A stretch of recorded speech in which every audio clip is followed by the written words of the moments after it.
All right, well, welcome to Tanager Basketball, brought to you by First Dakota National Bank.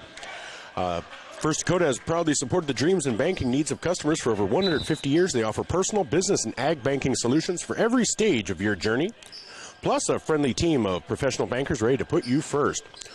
Well, right now, you're seeing an angle from our camera. Normally, we use the huddle cam, but that is not on. It doesn't seem like there is a JV game right now, so we'll provide this angle for you in a bit of a broadcast. And there's a three-point attempt, and that is from Landon Cerny.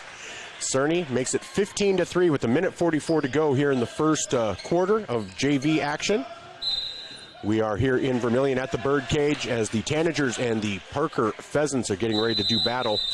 And there's a timeout by Parker. We'll just keep it here. We just started with you. So, again, tonight's scoreboard is sponsored by Midwest Ready Mix. Midwest Ready Mix for all your concrete needs. Call Midwest Ready Mix. They have also purchased Clark's Rentals in Yankton. And this timeout is brought to you by Murph's Appliance on Main Street in Vermilion. They've been locally owned and operated for 20 years, over 20 years, and they've been in the home appliance business and your go-to appliance dealer for 2 decades.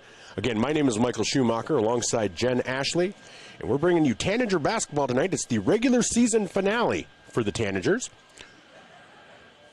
who on the season are 12-6. No, they're not. I had it here, I'm sorry. But this is the end of the season. Right now, they are third in Region 4. Mathematically, I feel like they can, but everyone has said that they're kind of locked into third, which is fine. We'll discuss the seeding and how that looks in going into the SODAC or into the regions, which will begin Tuesday. So Vermilion on the season.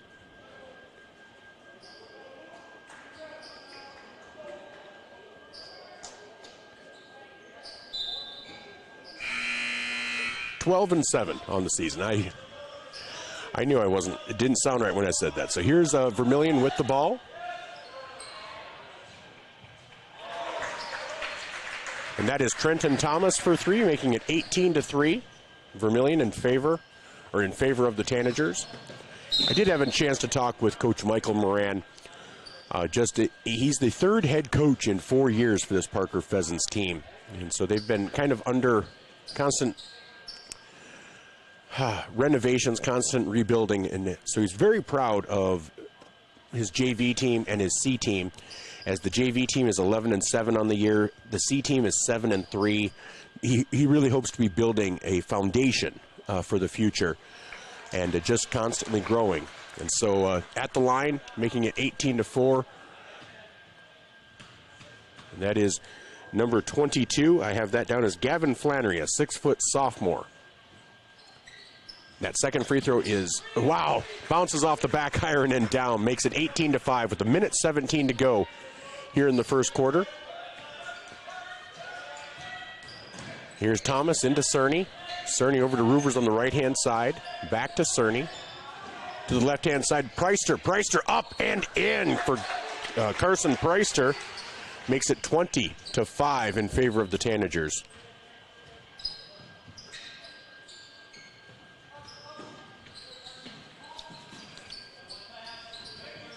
Handling the ball there is Colin Robertson, a 5'10 guard.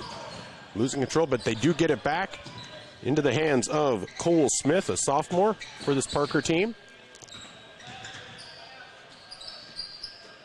Out to Flannery. Flannery pulls up with the right hand, up and oh, no good, but rebound by Trenton Thomas. Thomas is the sophomore who has seen some varsity playing time, saw his first action when Cerny was injured a few weeks ago. Speaking of Cerny, with the ball, gets it up to Cade Roovers. 16 seconds to go, 20-5 here in the first quarter. And I forgot to move the camera, I am sorry. So here's Roovers, drives in, up with the right hand, up and in, makes it 22-5. 5 seconds to go. Parker will get the ball in. They will not get the ball in time. There will be no shot. So at the end of 1 quarter of JV action, Vermilion leads 22-5. Checking in for Vermilion will be number 32, Gabe Larson. And I knew there was somebody else checking in. Oh, Hunter Morse. Hunter Morse will check in. So we're going to take a timeout as well. Midwest Ready Mix scoreboard 22-5. We'll be right back on ESPN Radio 101.5 FM, 1570 AM, KVTK, Vermilion Yankton, and Vermilion streaming on YouTube. Save means you're sort of protecting yourself. My mom and dad told me how to be safe. It's like super duper important. Hold a grown-up's hands. Put a helmet on because you might hurt your head super duper bad. Protect their future by protecting yours with your local State Farm agent, Dick Sunday. Best Ready Mix and Equipment is your locally owned and operated ready mix company. The Oshkosh front discharge mixers allow for easy placement of concrete, and with the 6-wheel drive and low-range transfer case, they're nearly unstoppable. More of a do-it-yourself fan? Midwest Ready Mix and Equipment is teaming up with Clark's Rentals in Yankton, bringing you a wide range of hand tools, mini excavators, skid steers, aerial lift equipment, and more to get the job done. Choose Midwest Ready Mix and Equipment for all your concrete needs, and Clark's Rentals, your rental equipment headquarters. Welcome back to Tanager basketball. After one quarter of JV action, Vermilion Tanagers lead the Parker Pheasants 22-5. I'm Michael Schumacher alongside Jen Ashley. As again, apologize for the angle. We normally use the huddle camera, but right now it is not up, and so we are using our secondary camera that we use for flags and other things. And oh, that is going to be an over and back for Parker. As we were mentioning, Coach Michael Moran talked about just the rebuilding process. He is the third coach in 4 years for this team, and so Parker, you know, they had a tough season. They started off 4-5. They're now 4-15. You know, part of the issue is they've also played a tough schedule. Every team that they've faced since they were 4-5 has a winning record, except for Garrettson, who they beat once and then lost to once. That foul is going to be on number 30. Number 30 for Parker is Cole Smith, a 5'6" guard.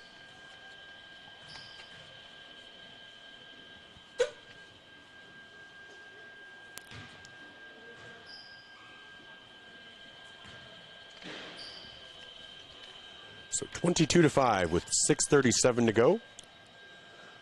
Free throw by Morse is up and good, makes it 23-5. Parker will inbound the ball.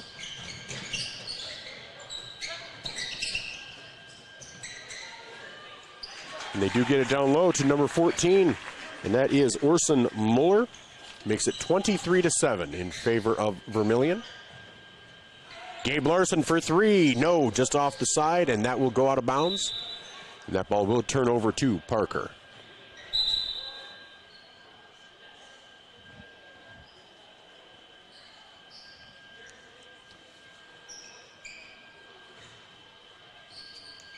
So Parker to inbound.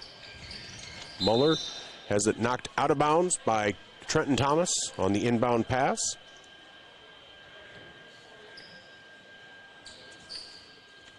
And today's featured business is Todd's Electric by the Tanager Athletic Boosters on the program. Here's an inbound pass.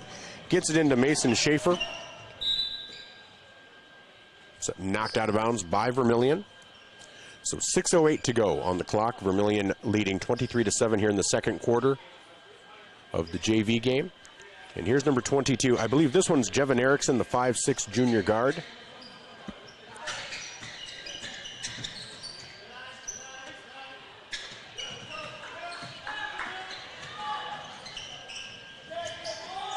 And there's Roovers for three, and that is good. Nothing but net for Cade Roovers, makes it 26-7. Parker with the ball. They're going to call a foul.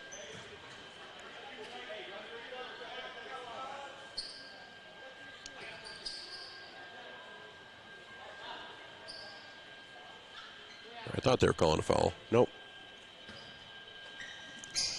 So Parker to inbound. They get it into Orson Muller. Muller backs him down. Turn around, up with the right hand, no good. But they're going to call a foul on number 33. I believe it's Garrett Postma. Yes, he's a 5'11" freshman. He also plays on the varsity. Now they do only have two coaches. It's Michael Moran and Braden Wallenstein. So here's Roovers with the ball. That shot is no good, but the rebound is into the hands of Parker, number 33, Garrett Postma. Parker brings it down quickly. Up with the right hand, no good. Rebound, Cerny. Cerny will push the ball up. Gets it into the hands of Thomas. Thomas back to Cerny. Cerny has the ball knocked out of his hands by Flannery. Or not by Flannery, sorry, by Javin Erickson. And that ball is out of bounds. That'll be turned over to Vermilion. So checking in for Parker will be number 30, Dylan Dykstra, the 6'1" sophomore forward.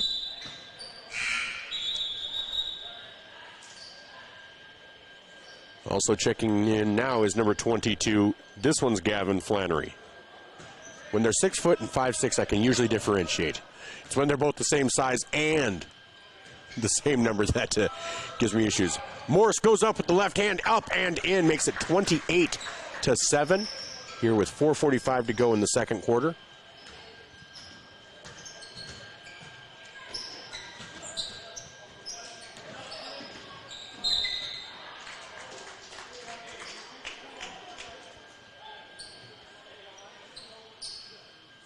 And that's going to be a foul, I thought.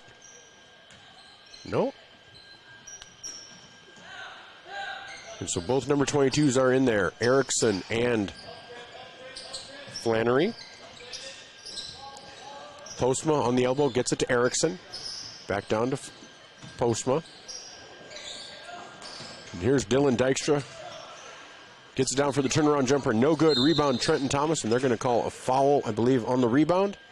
And that'll be on number 14, Orson Muller.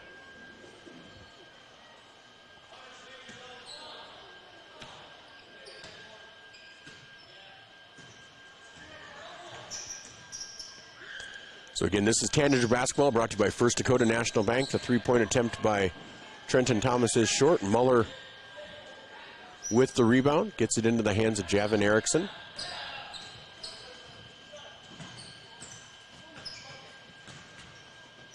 They work to get the ball down low, get it to the outside to Gavin Flannery. Muller short on the three, Postma with the rebound, up with the right hand, no good. Rebound by Trenton Thomas. So again, normally we have the huddle camera. I apologize, it's not up right now. And that was number 40, Frankie Orr with the rebound and the putback. 3.5 minutes to go, 30-7. Vermilion leads Parker. There's Muller with the ball, gets it over to Flannery. Postma at the top of the key, guarded by Trenton Thomas.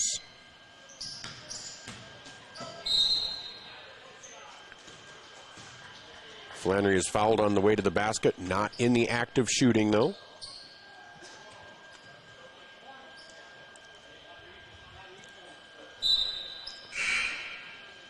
So checking in for Vermilion will be number 32, Gabe Larson, and number 10, Cade Roovers. Checking out, Hunter Morse and Landon Cerny.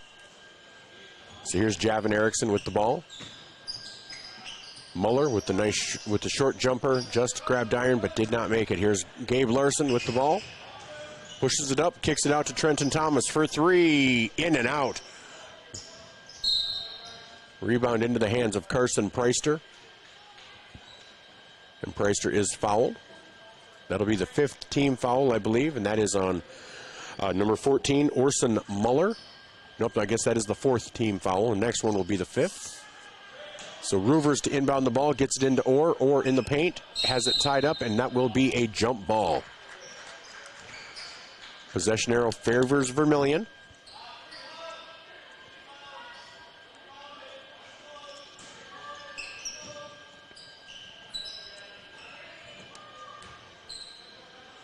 Here's Roovers, gets it to Carson Preister, kicks it out to Trenton Thomas for three, no good. Rebound into the hands of Trenton Thomas. Spin move, loses control, loses it to Orson Muller. Or no, Garrett Postma, sorry.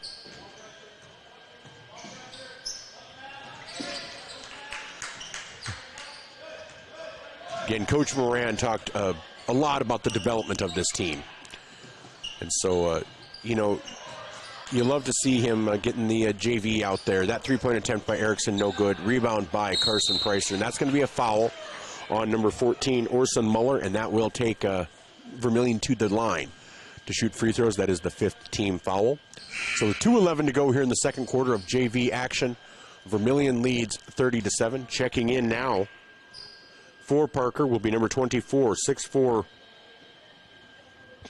He doesn't look 6'4". I don't think they have this number 24 on here. Does he look 6'4"? No. So I don't know who 24 is, but Carson Preister misses that first free throw. I apologize, but Hunter Morris checks in. Trenton Thomas checks out. I'd love to give him name credit, but I don't know who he is. I'm sorry. Second free throw by Preister, bounces around, rolls in. Nope, that is a line violation on Preister. He stepped over the line.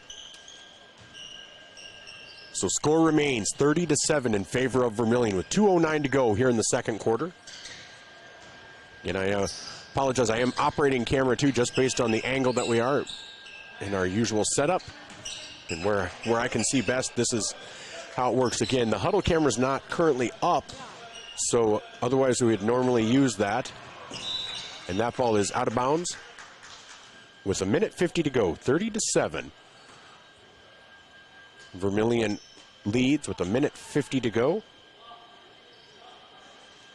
Again, we have basketball across all of our platforms tonight. Bucks and Gazelles on Classic Hits. Vermilion Tanagers on ESPN Radio and Vermilion Streaming. Bucks and Gazelles are on 5-star streaming. And then Crofton Lady Warriors on 5-star streaming and the Why Not Lady Blue Devils on 5-star streaming as they are in district action. Tonight's games will determine if they go to state or not. That shot's no good. Rebound by Gabe Larson. Larson pushes the ball up. Out to Larson after the pass, and that is, in and out, rolls in, rolls out. Rebound there by number 22, Gavin Flannery. And you can see there's some talent on this team. They're developing. They're going to be good. Competitive at the very least in some years to come. They just need to get some consistency. Javin Erickson, cross-court pass over to number 30, Orson Muller. Dylan Dykstra. Dykstra misses on the shot, and that will go back over to Vermilion. So checking out is Carson Preister and Frankie Orr. Checking in, Trenton Thomas and Landon Cerny. I keep mentioning the huddle camera because I don't want you to think, why are they using this camera? We're using this just because that's what's available for you, and we knew there wasn't a JV feed available, and some people like watching that JV action, And so we wanted to make sure we were giving that to you, but I do want to apologize. Just the angle doesn't allow me to do quick zooming and try to call and figure out the names as we go. Here's Cade Roovers. Roovers drives in on the baseline. Short little jumper up and in for Roovers. Makes it 32-7 with 39 seconds to go here in the second quarter. It's about a 4-second difference between the shot clock and the game clock. That ball is stolen away into the hands of Larson, now into the hands of Postma. And Javin Erickson for three, and that is good. Parker will get into double figures here in the first half. 32-10 with 20 seconds to go. Vermilion will play for the last shot of the first half. Cerny pulls the ball back out. And here's Cerny over to Trenton Thomas for three, and that is good. That is the answer by Trenton Thomas. Erickson with the long heave. Closer than I was expecting. That was about a 80% of the way court shot. So what would that be? A 4/5 court shot. And it came a lot closer than I was expecting. But at the half, on the Midwest Ready Mix scoreboard, Vermilion leads in the JV action 35-10. I'm Michael Schumacher alongside Jen Ashley. We'll be back after these messages on Vermilion streaming on YouTube and ESPN Radio, 101.5 FM, 1570 AM. Blaine Olson, owner of Blaine's Body Shop in Vermilion. I grew up here, graduated here, and now have a business here. I'm proud to serve the community that has helped me live this dream. I have top-notch equipment, the latest in training, along with a worth ethic and the desire to serve you. Should you need repairs in the future, please remember Blaine's Body Shop across from Polaris on the Highway 50 bypass in Vermilion. Blaine's Body Shop. Automotive collision repair. Now online at blainesbodyshop.com.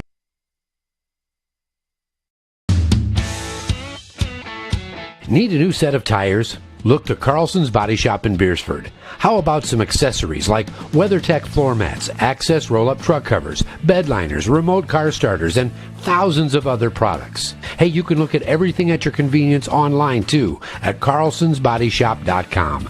No wonder the song says, Bring it down to Carlson's Body Shop, your complete car care center.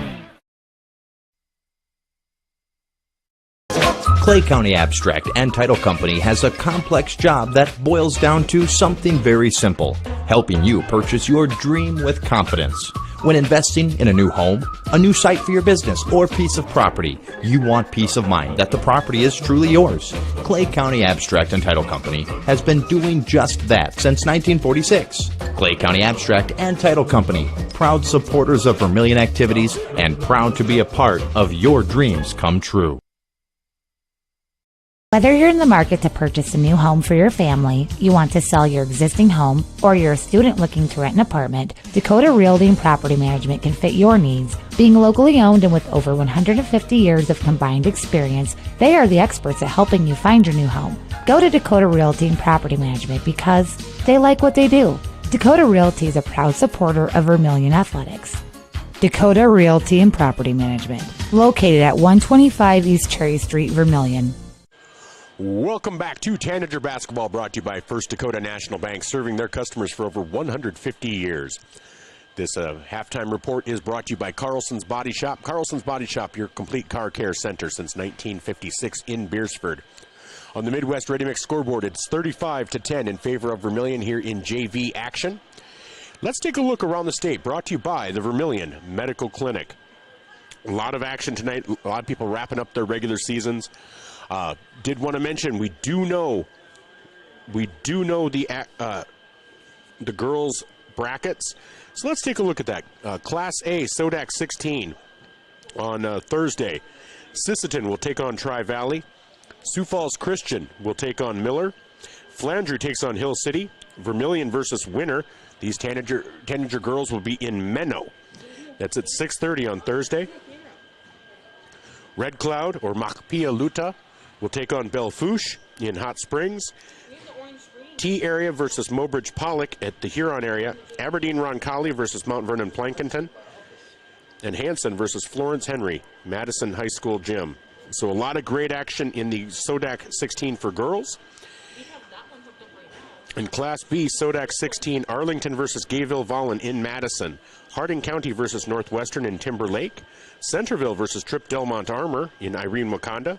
Ethan taking on Andes Central Dakota Christian. And remember, Andes Central, that is the school that accepts the kids from Pickstown. So one Linda Harvey, now Linda Harvey Schumacher, Pickstown alum, Pickstown engineer at heart, Golden Eagle by graduation. Wall versus Coleman Egan in Stanley County. Warner versus Harriet Selby area in Ipswich. Lyman versus Kadoka area in Harold Thune Auditorium. And Lemon versus James Valley Christian at Gettysburg. So those are your Sodak 16 matchups. And so let's take a look around the state as a number of boys teams are finishing up their seasons today.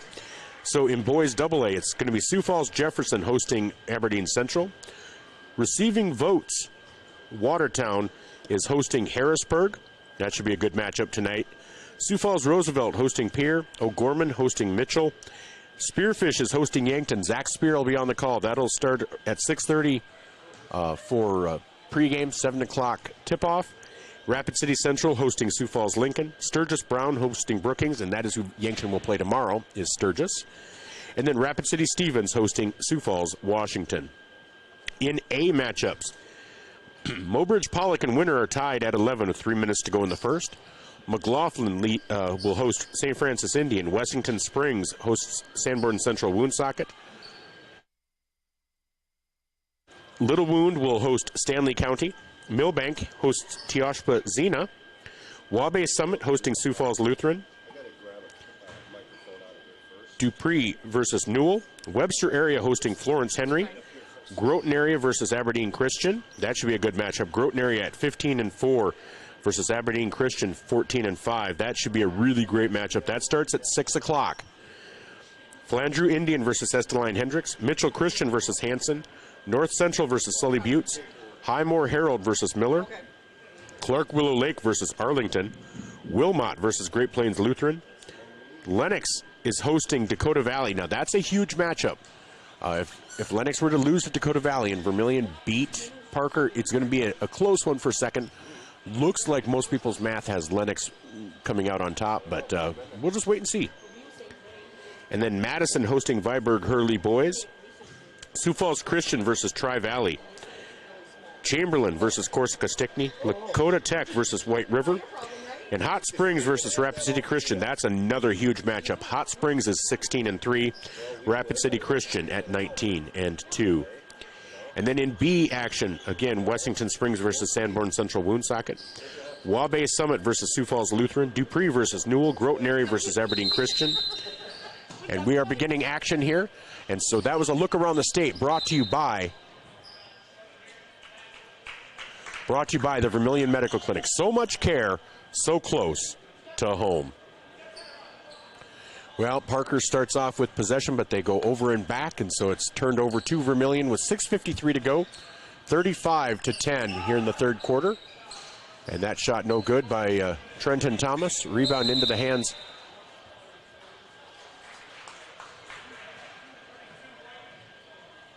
of Parker. 32, Gabe Larson with the foul. That's the first team foul of the quarter. So Parker will inbound the ball. They get it into Javin Erickson. Erickson, crossover dribble, gets it over to the left to Dylan Dykstra. And here's Erickson. Erickson dribbles and gets it over to Orson Muller. Orson Muller dribbles out of bounds, unfortunately, and that will go back over to Vermilion. They might not be seeing success, but you can see that there is talent there on this Parker team that they just need to develop, need to get some consistency, growth in their game, and they're going to be competitive. They're going to be okay. So here's Hunter Morse over to Carson Preister. Preister into the paint, back over to Cade Roovers. Roovers off the front iron. That rebound ripped down by number 15, Colin Robertson, 5'10 guard who also plays on the varsity squad. Unable to connect there, but gets his own rebound. Oh, and is unable to connect on the short jumper from the baseline. 5:48 to go, 35-10 here in the third quarter. That shot no good. Rebound into the hands of number 22, the other one, Gavin Flannery. Again, if you're wondering why we're using this camera instead of Huddle, Huddle's not up right now. Turnaround jumper, no good by Parker. Rebound into the hands of Carson Preister.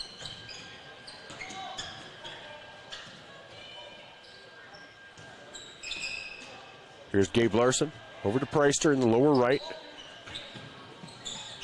That ball is saved by Cade Roovers, knocked off of Parker to go out of bounds.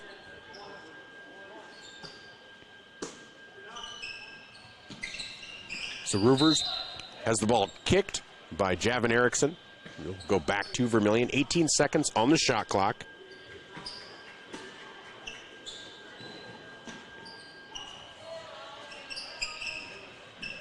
And here's Roovers down low. Gets it out to Hunter Morse. Morse will drive in. Out to Preister, who can't quite get a handle on it. Does recover. And is going to be fouled there by number 14, Orson Muller.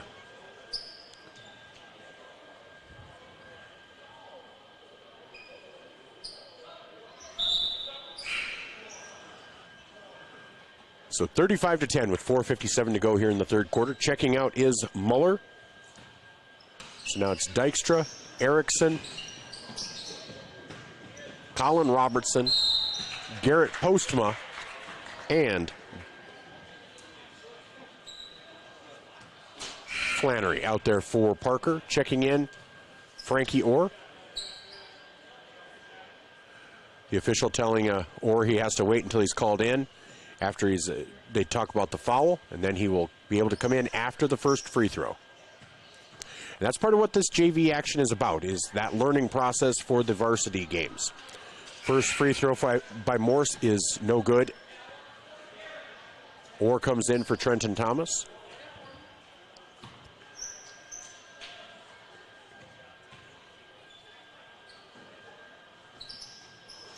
And that one is no good. Rebound into the hands of Garrett Postma. So Parker with the ball. Dylan Dykstra kicks it over to Javin Erickson. Erickson, short jumper from the baseline. Oh, off the back iron. Rebound out of bounds off of Vermilion. Will stay with Parker. 4:34 to go.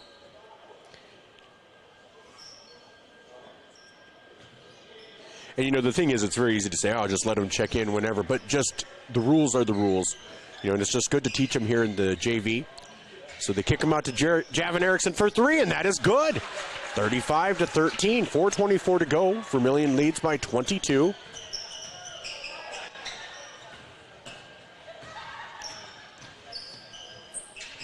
Gabe Larson, long three-point attempt, no good. Off the front iron, rebound there by number 15, Colin Robertson. Gets it to Erickson. Erickson over to Dykstra. Or sorry, Flannery. Now it's in the hands of Dykstra. Robertson up with the right hand, no good. A couple players hit the deck. No foul called. Stolen away by Parker.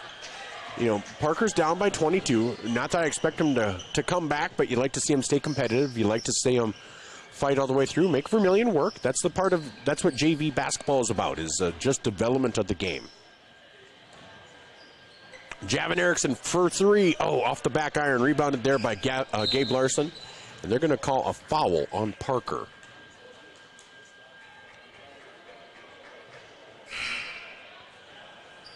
So Spencer Blanchette will check in. Checking out is Carson Preister. Trenton Thomas checks in. Hunter Morse checks out. So it's Gabe Larson, Cade Roovers, Spencer Blanchette, Frankie Orr, and Trenton Thomas out there for Vermilion. Roovers goes up. No good. Rebound into the hands of Parker. Javin Erickson with the ball. Short jumper up and no good. Rebound by Frankie Orr. Here's Roovers on the baseline to Blanchette. Gets it into Orr. Orr up and just off the back iron. Rebounded there by Postma.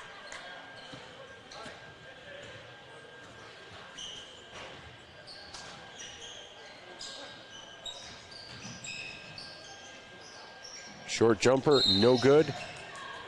And that was a shot taken by Colin Robertson. They're going to call a foul on Frankie Orr. That'll be the second team foul on Vermilion. Parker will inbound here.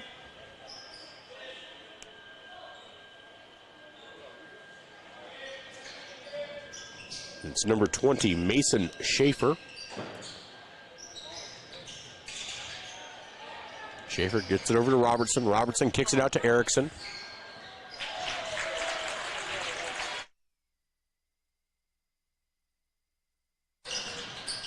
Here's Trenton Thomas. It's now 35-16. Make that 38-16. Gabe Larson with the response.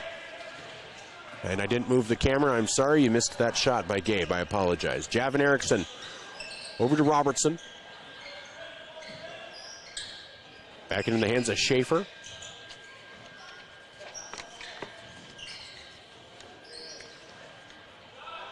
There's a three-pointer by Javin Erickson. No good. Rebounded by Cade Roovers.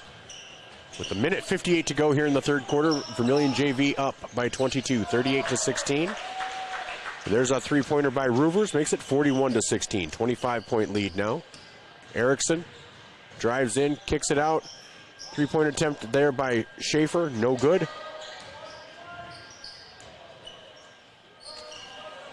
And that rebound is into the hands of Trenton Thomas. That pass is off the hands of Blanchette, but into the hands of Gabe Larson. Here's Trenton Thomas for three. No good. Rebound there by Postma. Javin Erickson pushing the ball up the court for Parker. There's a three-point attempt. Not just an attempt. That's a make for Colin Robertson. Don't think he called bank, but you know what? In basketball, you don't have to. He even laughed about it with his coach. A minute 5 to go. 41-19. And there's a rebound there for Postma.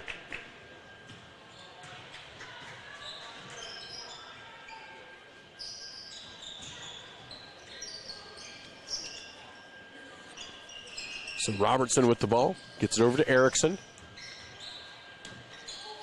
That ball stolen away by Blanchette. Blanchette down the left side. Goes up with the right hand from the left side. It's probably something they'll want to work on just a little bit. Made it a little bit of an awkward angle for him. There's a shot by Parker. No good. Rebound into the hands of Gabe Larson. Larson doesn't have the number, so he will slow it up. Now he drives in with the right hand, up and in. Gabe Larson's going to be a good player. I really think Gabe Larson's going to be something for this team. He's a 6-foot sophomore, has really nice ball handling skills. Now, I could be totally misreading it, but I think he's going to be a quality player for this Tanager team as soon as next year. And there's going to be a foul on Frankie Orr. That'll be the third team foul. Checking in for Parker will be number 22, Dylan Dykstra. Number 24, who's not in my program. Number 14, Orson Muller. Number 2, Quinn Droge. And number 10,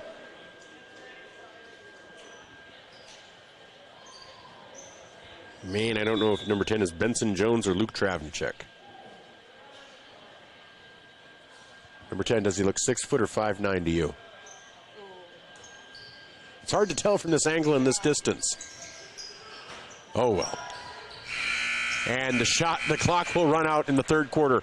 Vermilion leads 43-19. We'll be back with more as the JV action looks to wrap up, and the Parker Pheasants are going to take on the Vermilion Tanagers in varsity action to close out the regular season. We'll be back after these messages on ESPN Radio and Vermilion streaming on YouTube. The first bank in South Dakota was the easy part, earning the confidence of local farmers, helping families account for their dreams, and securing the future for countless businesses took us a little longer. We owe it to the hard workers, big dreamers, and forward thinkers out there. Thank you for making South Dakota a great place to call home.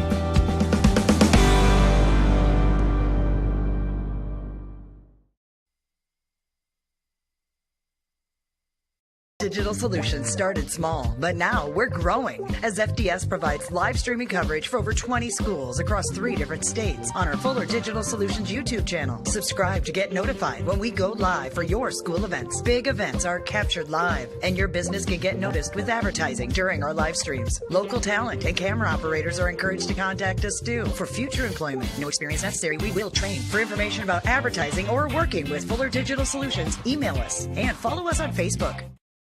Welcome back to Tanager Basketball here on ESPN Radio and Vermilion Streaming as we begin the fourth quarter. 6:43 to go. That shot no good by Parker. Vermilion leads on the Midwest Ready Mix scoreboard 43-19. Again, if you're wondering why we don't have the center court camera going, it's because it's not picking up. Jason Huska, the AD for Vermilion, said it looked like it was running, but we're not able to pick anything up, so we're using our camera just so it's at an angle, but I'm the one running the camera.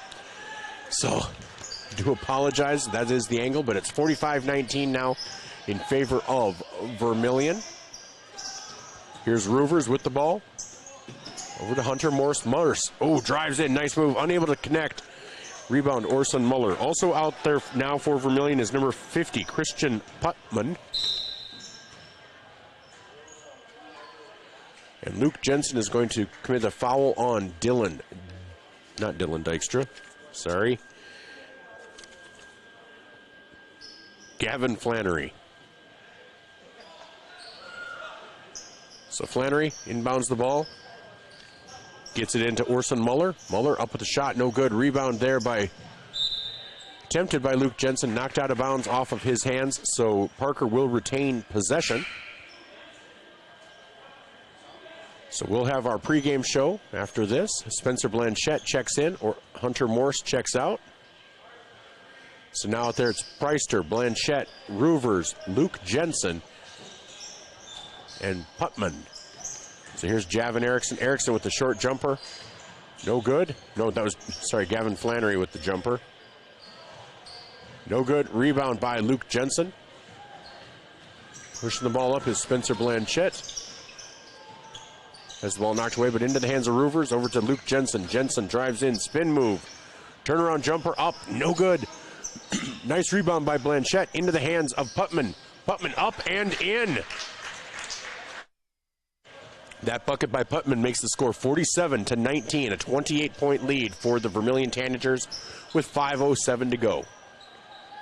And just like in varsity action, if it does reach a 30-point deficit in the second half, it becomes a running clock. Here's Preister. Down low, turnaround jumper, no good. Rebound all off of rebound was by Putman, but then he lost control, so it will go over to Parker. Checking in now for Vermilion, you have number 52, Ethan Carter. So it's Carter out there with Luke Jensen, Christian Putman, Spencer Blanchette, and Carson Preister. Out there for Parker, you have Javin Erickson, Colin Robertson, Garrett Postma, Mason Schaefer, and Dylan Dykstra. And that's going to be a foul on number, looked like he said number 40, but maybe he said 50. So we'll say Christian Putman.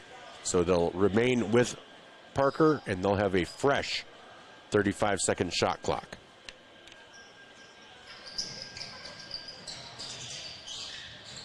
Here's the drive by Erickson on the baseline. That is knocked out of bounds by Vermilion. 4:26 to go here in the fourth quarter. And that's going to be a timeout taken by Parker. And we'll take a timeout as well. This timeout will be brought to you by Murph's Appliance. For over 20 years, they've been locally owned and operated and serving the home appliance business needs of Vermilion. We'll be back after these messages on Vermilion Streaming and ESPN Radio. Interior technicians. I'm ready for my big role, Jerry. What do you mean? You said I'd be in your next 30 commercials. No. I said Intech has over 30 years of commercial cleaning experience. You know, like offices, so they can ensure happy visitors and a healthy workforce. So the shoot's in an office? I can make that work. Oh my goodness. When you need it clean, call the Intech team. Welcome back to Tanager Basketball. That timeout brought to you by Murph's Appliance on Main Street in Vermilion. With 4:26 remaining on the Midwest Ready Mix scoreboard, Vermilion leads 47-19 here in JV action. Parker to inbound the ball. Coming out of that timeout, they try to get it down low, and they do. And turnaround jumper up and good for Colin Robertson. Makes it 47-21, 4:20 to go here in the fourth quarter. They get the ball into Putman. Putman unable to connect, gets his own rebound up and in for Putman. That's two straight baskets for Putman. Looking with some tenacious rebounding there. Good for him. And there again, that's what JV is about, making sure you're developing your game and showing what you can do for the coaches. All right. And that was a nice steal by Putman. At least knocked it out of his hands. Here's the drive by Robertson. Over to Postma. Postma unable to connect. Rebound and brought up by Spencer Blanchette. Blanchette, who does spend time on the varsity. Here's Ethan Carter with the ball. Gets it over to Luke Jensen. Back to Blanchette. Nice ball movement. Blanchette drives and tries to kick it out, but has it knocked back. Here's Preister. Preister up with the right hand. Short little jumper, no good. Putman gets the rebound, but has it knocked out of his hands into the hands of Jensen. Jensen, short jumper up and in. So Luke Jensen makes it 51-21. That 30-point lead will make it a running clock.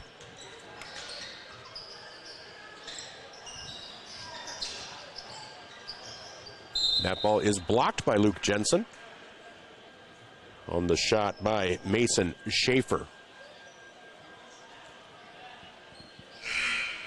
Timeout for to tie some shoes. Mason Schaefer checks out. Gavin Flannery checks in. A lot of sophomores on this JV team. And Putman is going to commit a foul on Dylan Dykstra. That'll be the third team foul of the quarter. And like I said, clock will continue to run. 2:23. Dykstra inbounds the ball, gets it into Postma. Postma over to Javin Erickson. Erickson for a long three, and that is good. Wow, Javin Erickson with the three makes it 51-24. 2:11 to go here in the fourth quarter of this JV game. For our pregame show, we will have interviews with both coaches. And that is going to be a foul committed by Postma. Garrett Postma on Christian Putman.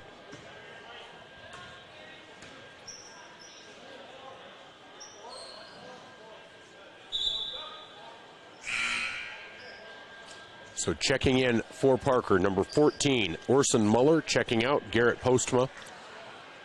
For Vermilion, Blanchette, Carter, Putman, Preister, and Jensen. Here's Carter out by the three-point line. Gets it to Preister. Preister drives in, kicks it back to Jensen. Jensen for three. Oh, rolls off. And that rebound goes to number 14, Orson Muller. Parker moves the ball up. They're down 27. And like I said, 1:13 to go. They're obviously not going to win, but they are definitely still fighting. They're still competing, and that is what JV basketball is about. Developing your game. And that foul is going to be called on number 13, Spencer Blanchette. Blanchette, it's the team's fourth personal of the quarter. Javin Erickson to the line to shoot two. First one in and out.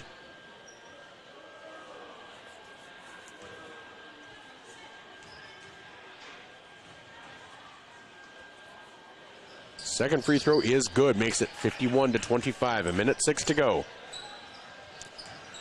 Again, the huddle camera still not up. Mr. Huska thought it was running, so he's checking on that. But here's Luke Jensen from dead on, and that is good. Dead eye for Luke Jensen, 54-25, 50 seconds to go. And there's going to be a timeout taken by Parker. We'll take one as well, brought to you by Murph's Appliance. 54-25, 43 seconds to go on the Midwest Ready Mix scoreboard.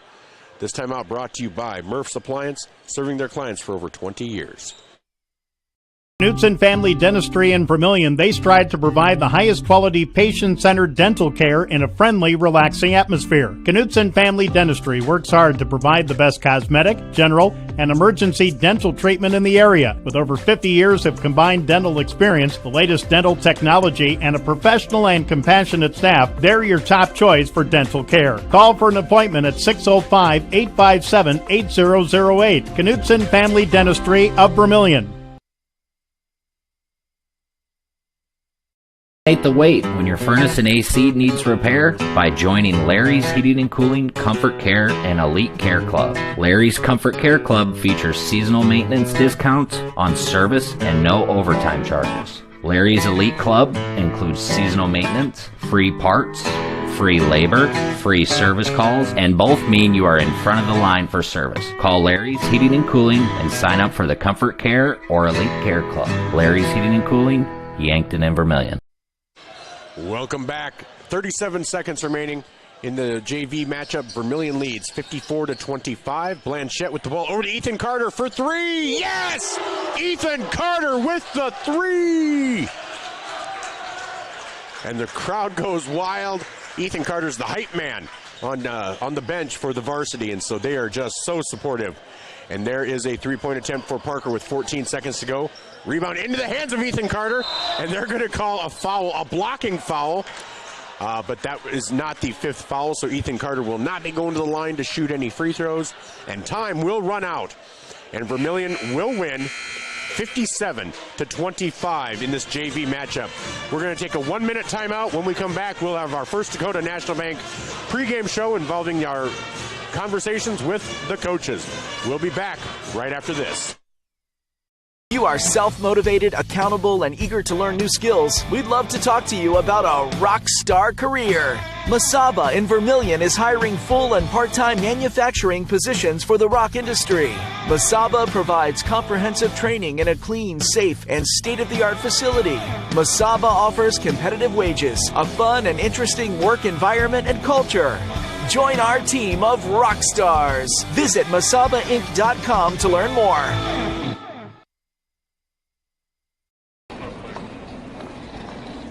Nice. Maytag appreciates a compliment, but this Maytag washer isn't just eye candy. Wow. Inside, it's got the capacity and power to handle even the mightiest loads. I love this. Yeah, she's a beaut. It's a he. How do you know?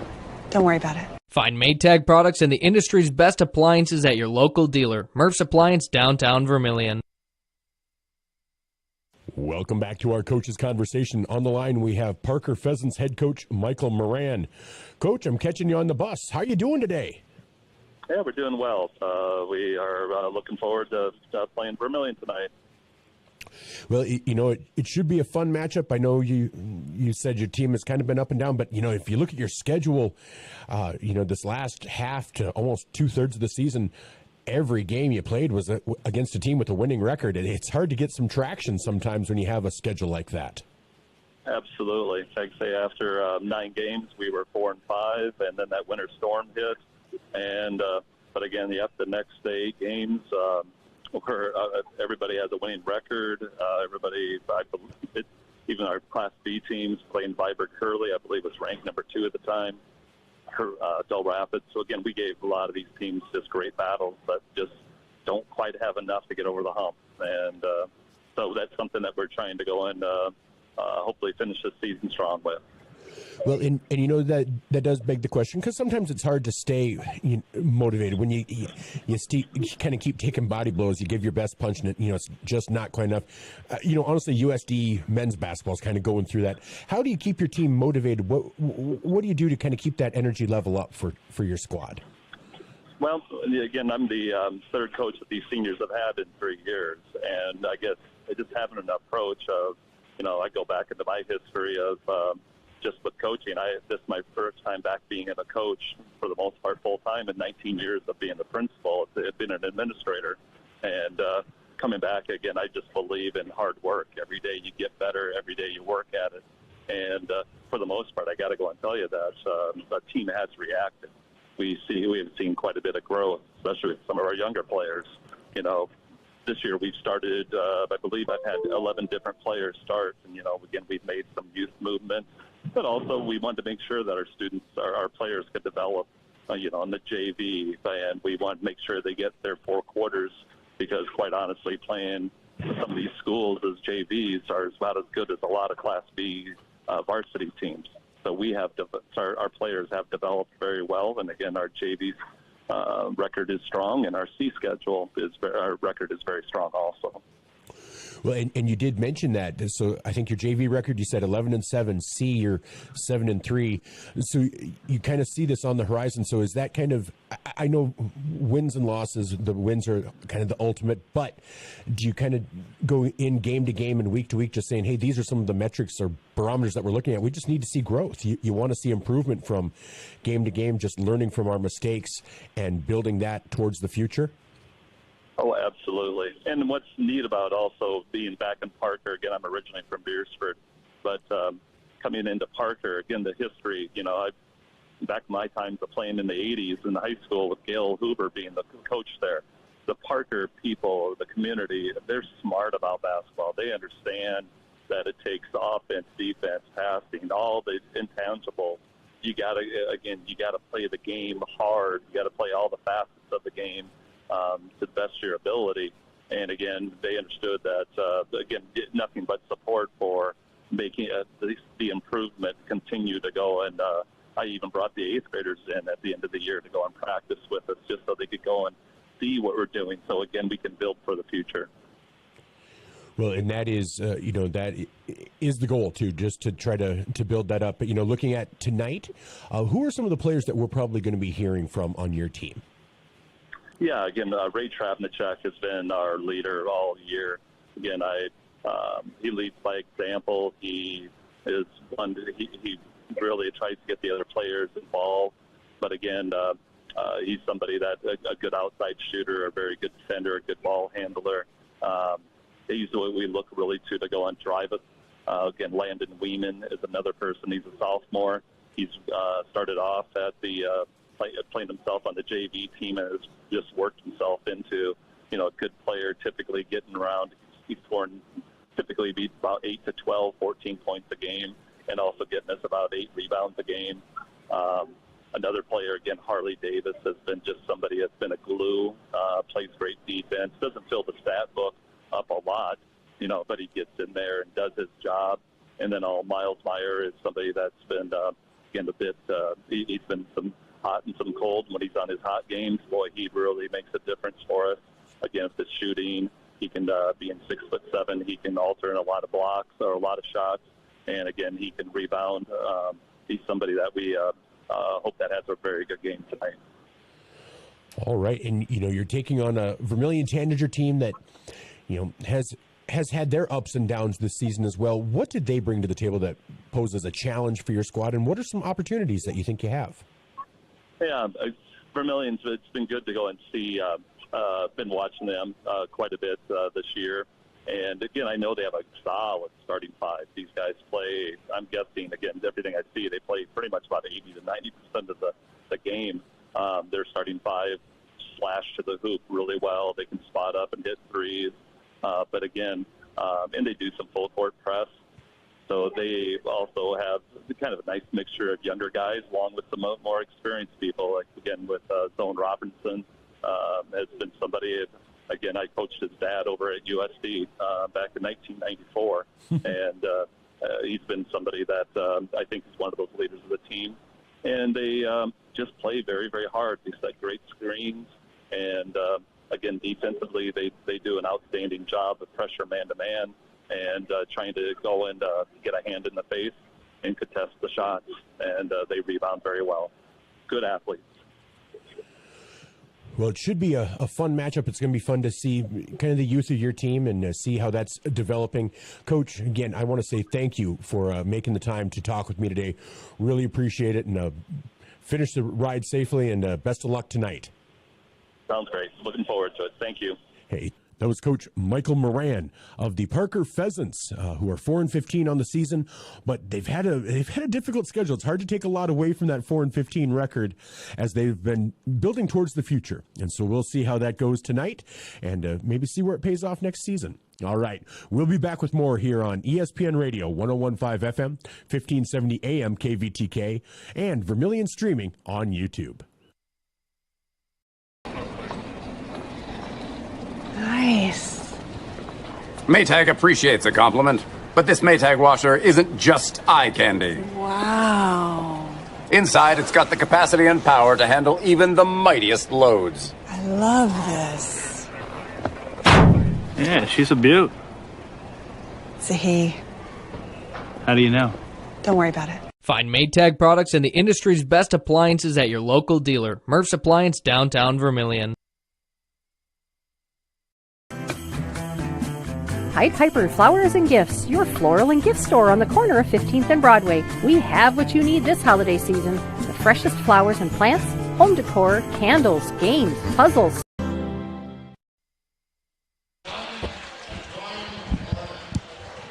They are currently honoring senior members of the dance team. So Taylor Barda, Bailey Baylor,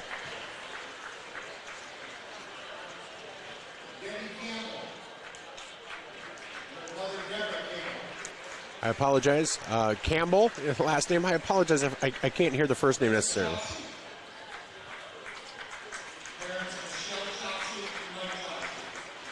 Trossi? Oh, geez, I'm so sorry.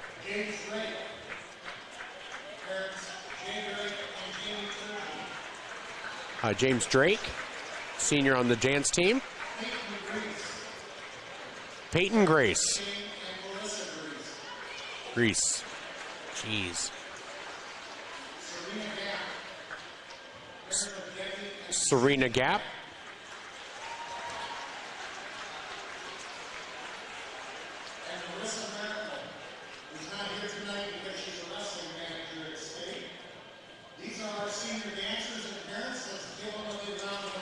So congratulations to the senior dancers and their parents.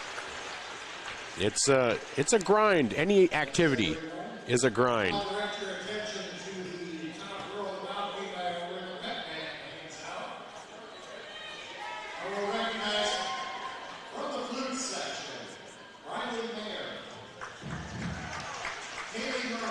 There are your band members.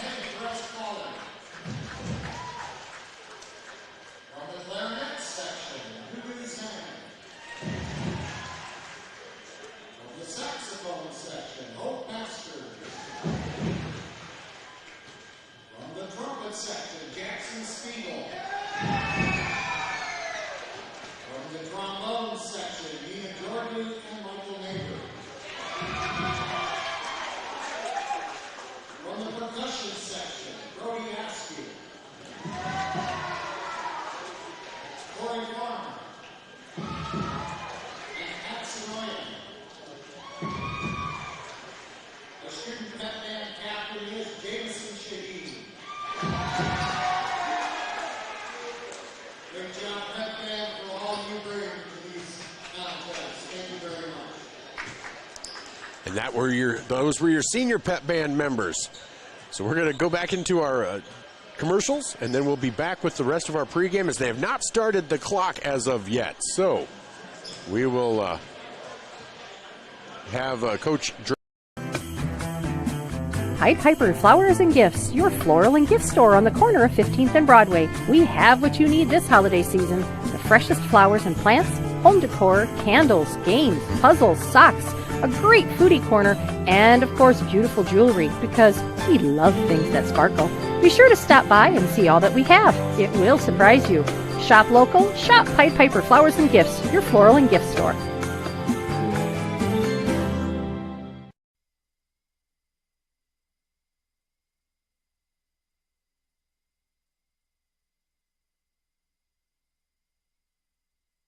Your crew is craving Pizza Ranch? It's easy to order online at pizzaranch.com. Online ordering makes it fast and easy to order craveable crispy ranch chicken or build your favorite pizza exactly how you like it.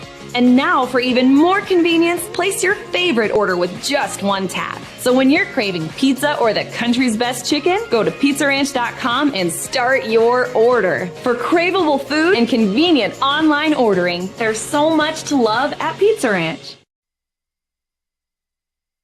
For the Perks card from Pump and Pack? Well, guess what? There's an addition, not just a card, it's an app. The Pump and Perks app and the Pump and Perks card from Pump and Pack, Vermilion. Just go to their Facebook page, Pump and Pack, and scan the QR code and you're in. Or go to the store, Pump and Pack, and get the card. Then download the app. Each one does the same thing. Like give you 5 cents off per gallon every day, except for Sunday it's double with the Perks card from Pump and Pack, Vermilion.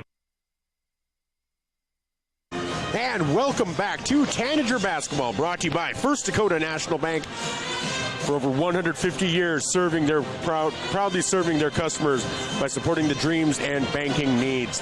They offer personal, business, and ag banking solutions for every stage of their journey, plus a friendly team of professional bankers ready to put you first. Tonight's scoreboard is sponsored by Midwest Ready Mix for all your concrete needs. Call Midwest Ready Mix. They've also purchased Clark's Rentals in Yankton. And tonight's timeouts are sponsored by Murph's Appliance on Main Street in Vermilion. For over 20 years, they've been locally owned and operated and serving the home appliance business in the Vermilion area for the past 2 decades. Well, we had a chance to sit down with Coach Jay Drake earlier today. And here is that conversation. I'm operating the computer and the camera and everything, so give me just a moment. I apologize.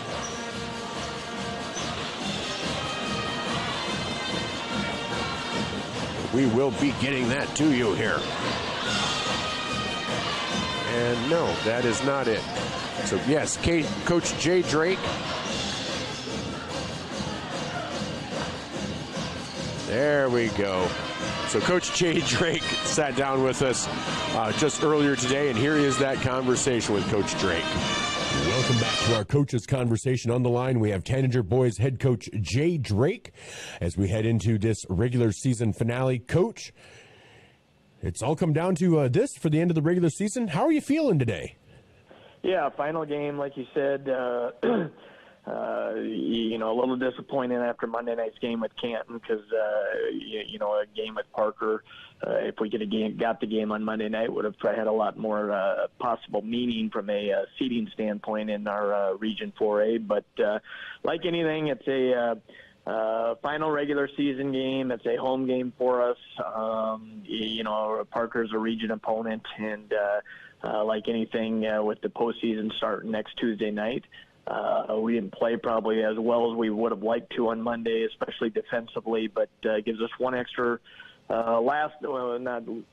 last opportunity kind of going into the postseason, hopefully trying to play some good basketball.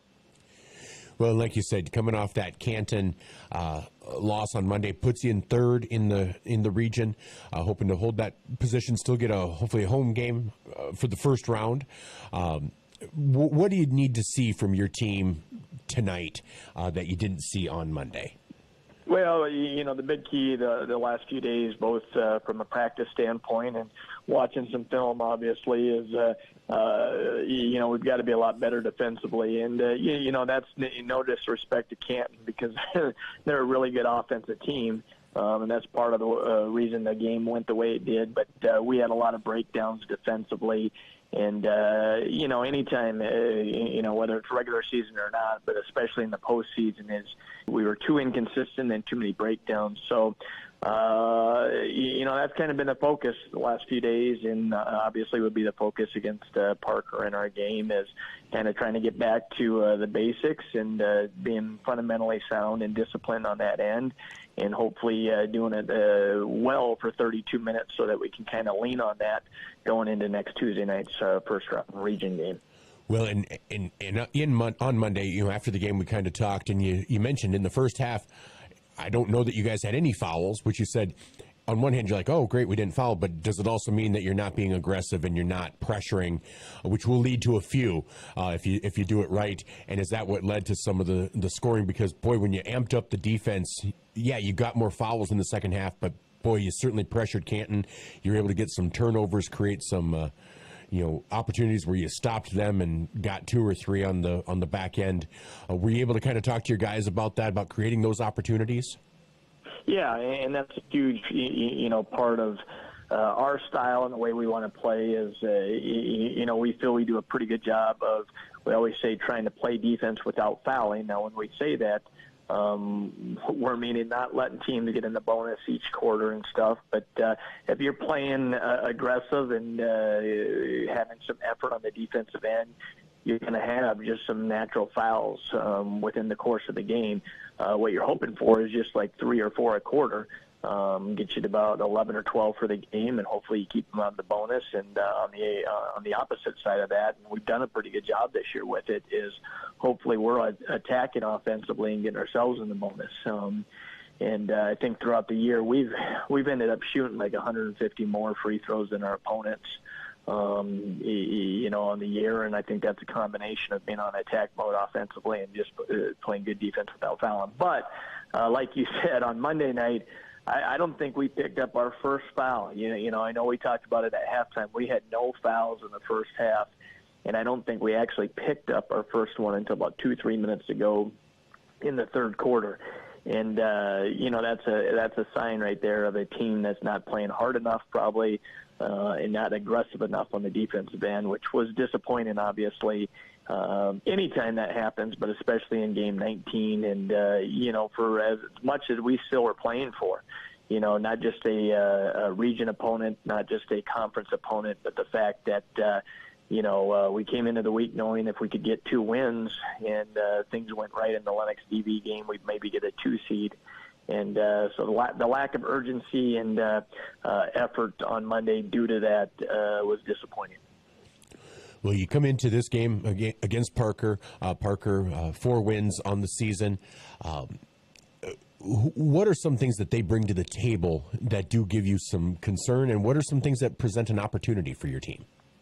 Yeah, they're a team we've played. I think this is the 3rd year now. They've been in our region the last 3-4 years.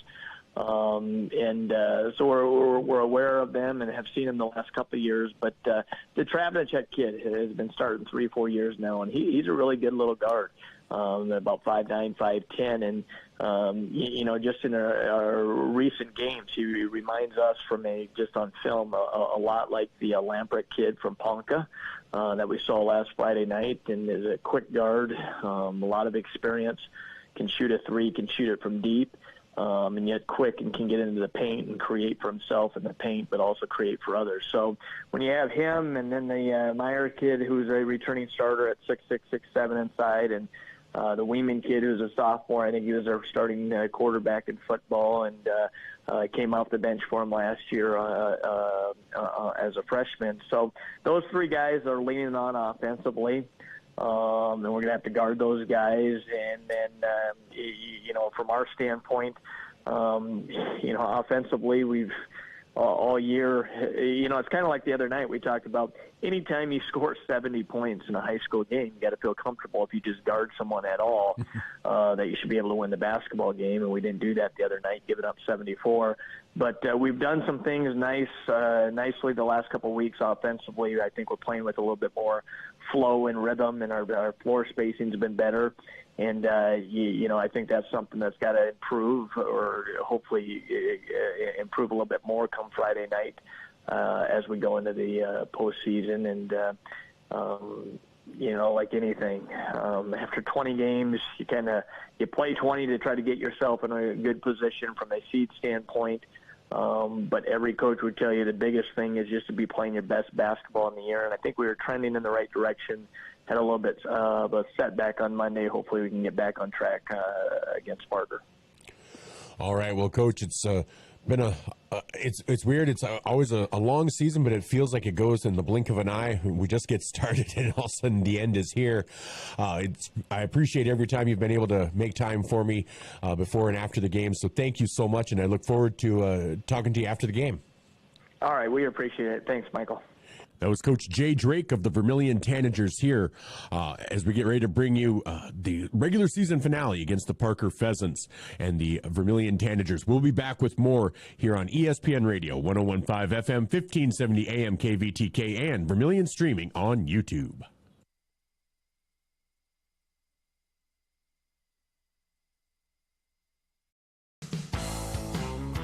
Welcome to Runnings in Vermilion. Shop their great lineup of clothes for women, names like Ariat and Carhartt for men, boots and shoes and kids' clothing. Runnings has a large supply of animal food and accessories. Love the outdoors? See the selection of ammo, firearms, and fishing equipment. For everything you need, walk through the doors at Runnings, your home, farm, and outdoor store, Vermilion. Sherco in Vermilion is a full-service service center. Sherco LLC is an industry-leading supplier of tarp systems to the transportation industry and is located in Vermilion, South Dakota. Sherco Vermilion supports their customers in the agricultural, construction, waste, and flatbed markets. Become a part of the Sherco team. Go to sure-co.com, about us/careers. Demand the best. Demand Sherco.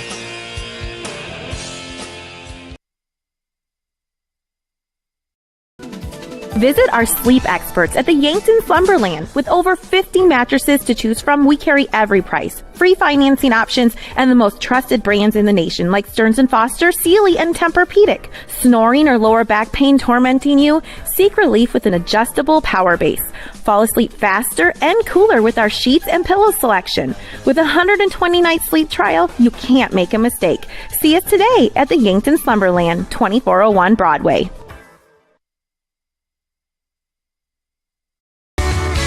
Get the finest wood in the neighborhood. Down at the lumberyard. But it's not just wood at the lumberyard. With a wide variety of quality building materials, the folks at the lumberyard can help you with all of your project needs. Whether it be paint, siding, cabinets, windows, or of course lumber, the lumberyard is ready to help. The best wood in the neighborhood at the lumberyard, 1000 West Cherry Street in Vermilion.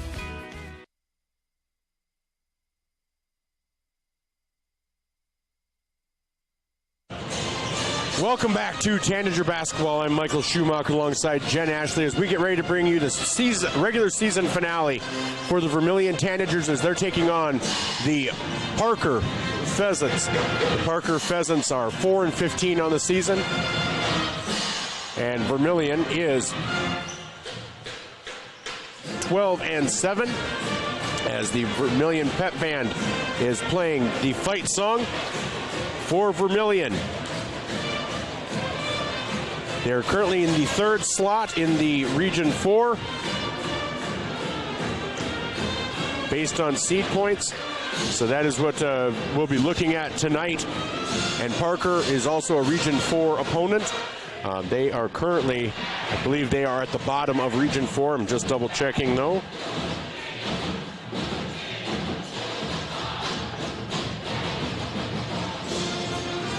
Yes, they are at the bottom of Region 4. Vermilion is currently in third with 42.947 seed points. Lennox in second at 43.053. That's 0.106 difference. Lennox plays Dakota Valley tonight. So Vermilion, on the season, they're being led by their starting five. Connor Rohrig, number 20, the senior guard, who's a captain, averaging 5.6 points per game, 2.6 rebounds, and 1.2 assists. Bryson Skogsberg, the 6'1 freshman, averaging 13.8 points and 5.7 rebounds.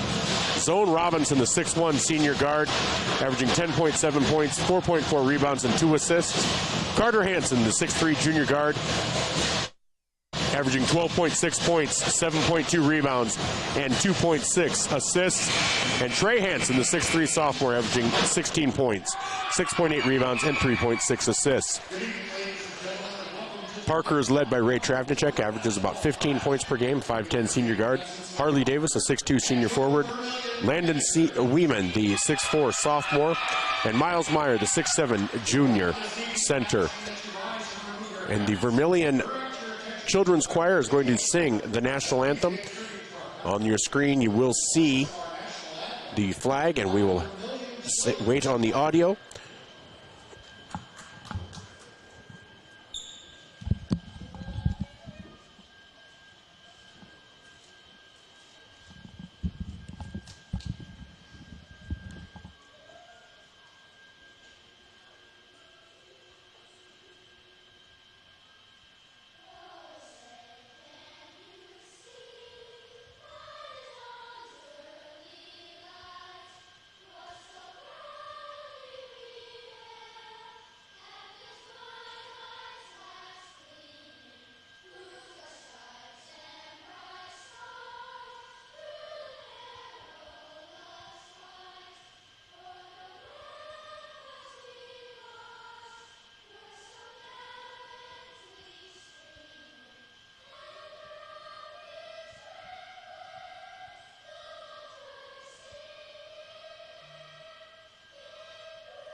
The Vermilion Children's Choir with the national anthem, and we get ready for the starting lineups.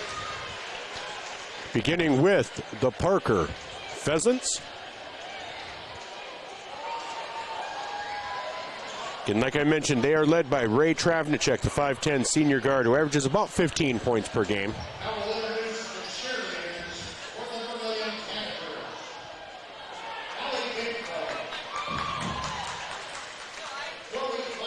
Right now they're introducing the Vermilion Tanagers cheerleaders.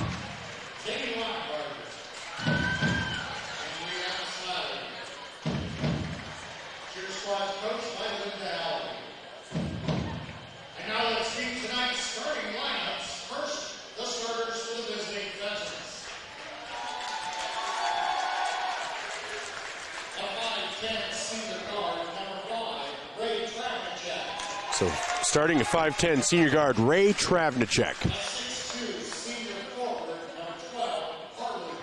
Number 12, the 6'2 senior forward Harley Davis, as I mentioned.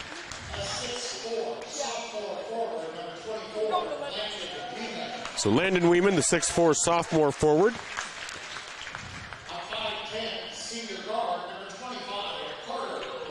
Number 25, Carter Ross.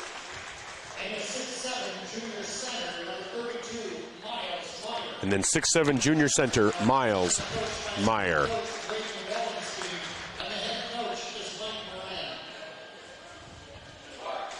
You heard it a number of times during that interview.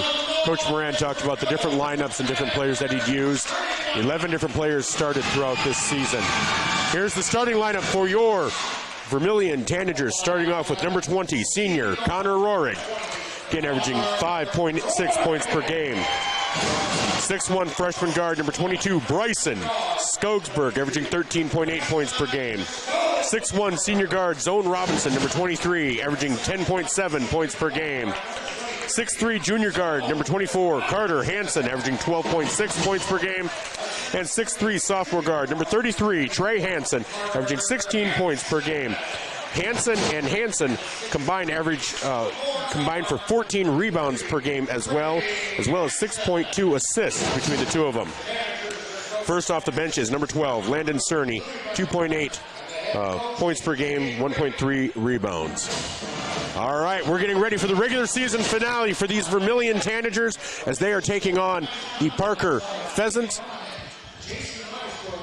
If Vermilion wants to have a chance at the second seed, and again, I don't know if they do have a chance at the second seed, but they need to win tonight, and Dakota Valley needs to take care of Lennox, and we'll see if Vermilion can try to get 2 home games. All right. The tip is won by Vermilion. Trey Hansen brings the ball up, gets it over to Bryson Skogsberg on the left-hand side. Vermilion in their white uniforms with red numbers and letters with black trim. Stripes down the side. Trey Hansen at the free throw line gets it out to Carter. Thought about the 3. Picks up his dribble. Gets it over to Zone Robinson. Robinson into the paint. Pull-up jumper just short. Rebound there by number 12, Harley Davis. Harley Davison. Right. And there's Travnicek. Has the ball poked away by Zone Robinson, but recovers. Gets it out to Harley Davis. Davis gets it into the hands of Carter Ross.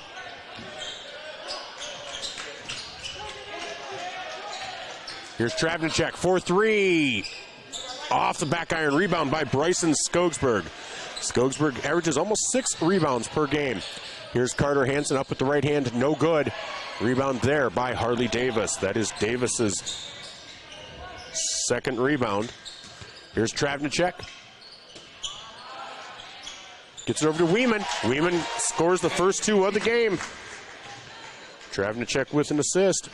Parker up 2-0. Here's Zone Robinson on the baseline. Kicks it out to Rohrig. Rohrig for 3. Just off the mark. Rebound Trey Hansen.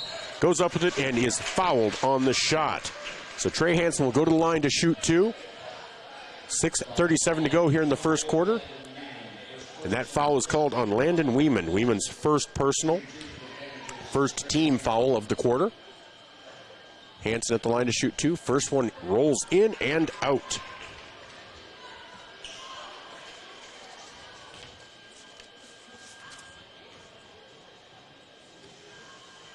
And makes the second. Hansen is a 76% free throw shooter on the season. So 2-1. Parker leads Vermilion. Minute 30 into this game. Travnicek drives in. Kicks it out to Harley Davis. Back over to Carter Ross. Ross kind of caught down there in a double team. And that pass is thrown away. And that is into Bryson Skogsberg. Skogsberg down in the paint. Goes up with the right hand and good. So Skogsberg with the steal, scoop, and score. Makes it 3-2. Vermilion has their first lead. Travnicek drives in. He's going to be fouled by Zone Robinson. Robinson with his first personal. First team foul.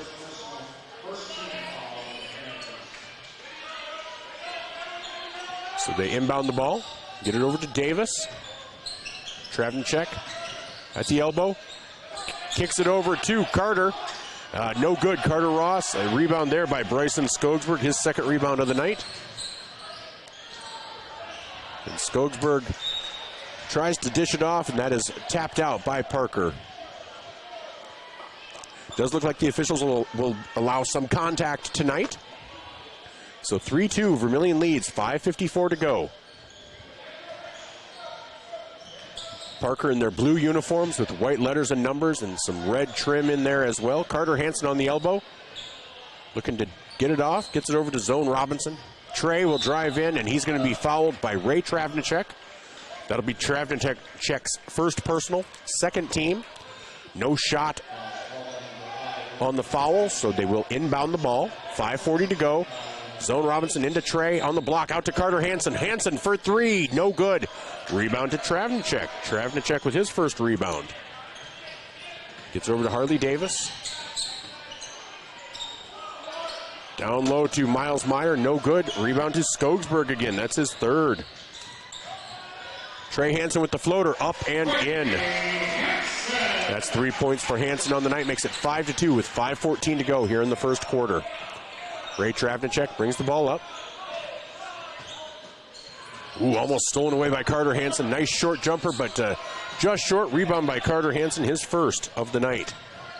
Zone Robinson drives in, just off the block and under the basket, puts it up and in. All zone on that one. Makes it 7-2. So Parker got off to that 2-0 lead. It's been all Vermilion since then. So 4:46 to go. Vermilion with the lead. They get it over to Landon Weeman. Weeman gets it down low to Miles Meyer. And Travnicek is unable to control the pass. Out of bounds. That will go back over to Vermilion. 4:34 to go. 7-2. Checking in is Ashton Young. Checking out is Carter Ross. Rorik inbounds the ball to Trey Hansen. Vermilion just looking to win, get some momentum going in, coming off that Canton loss. It was a tough loss on Monday. Here's Skogsberg, drives in, off the block, puts it up, no good. Rebound there by number 12, Harley Davis. That's Davis's third rebound. Travnicek puts it up, no good. Rebound, into the hands of Weeman. Weeman turnaround, no good. Rebound into the hands of Carter Hansen. Zone Robinson on the left-hand side, gives it over to Trey. Trey with the scoop, up and in for Trey Hansen. Assist, Zone Robinson. 9-2, Vermilion leads, 3:50 to go here in the first quarter. Harley Davis gets it over to Ashton Young. Back into Landon Weeman, leaves it just short. Gets his own rebound, no good. Rebound by Carter Hansen. Hansen now has 3 rebounds. Up to Connor Rohrig, up and in for Connor Rohrig. And that is going to be a foul taken by Parker. It's a full timeout, so we'll take one as well. Brought to you by Murph's Appliance on Main Street in Vermilion, serving their clients for over 20 years. You ready to start a career with an exciting team? Thermobond is looking to add to our team of experts. We offer competitive wages, a positive work environment, and on-the-job training. Thermobond is headquartered in Elk Point, South Dakota, and for over 30 years we've been providing lightweight and precast solutions for multiple industries nationwide. Check us out and see if you'd like to start a new career with us today.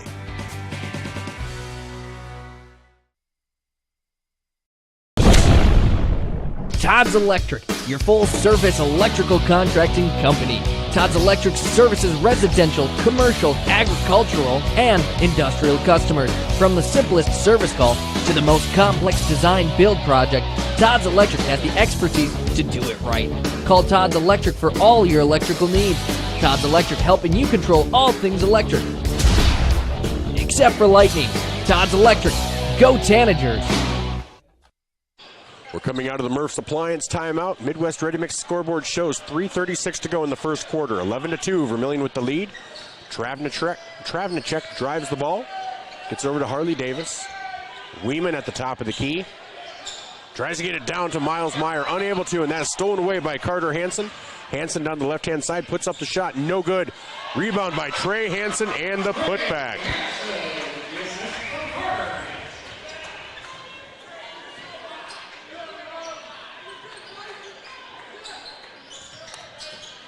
So 13-2, Vermilion leads, 3 minutes to go, and they're going to call a travel on Ashton Young.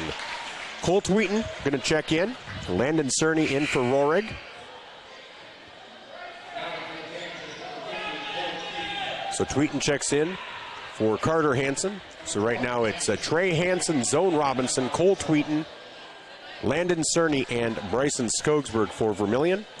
Harley Davis, Landon Weeman, Ashton Young, Ray Travnicek, and Miles Meyer. That shot no good from Skogsberg. Rebound to Parker. Travnicek will bring the ball up. 2:46 to go, 13-2. Oh, nice defense there by Cole Tweeten. Into the hands of Bryson Skogsberg. Skogsberg will get credit for the steal, but that was created by Tweeten. And Vermilion's a different team if Tweeten is on. And Bryson Skogsberg from the top of the key for 3. Skogsberg now has 5 points on the night.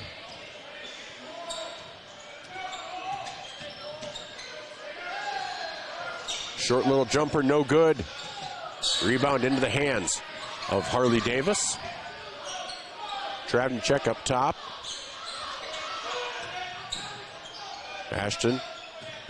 Harley Davis. Back to Travnicek at the elbow. Nice Euro step. Leaves it short, though. And they're going to call a foul on the shot, I believe.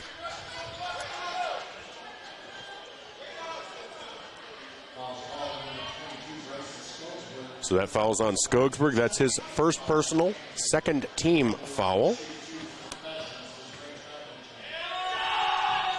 And Travnicek's first free throw is no good.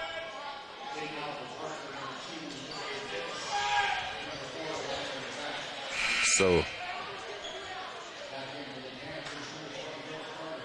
Landon Beck and Lincoln Kipus in for Parker.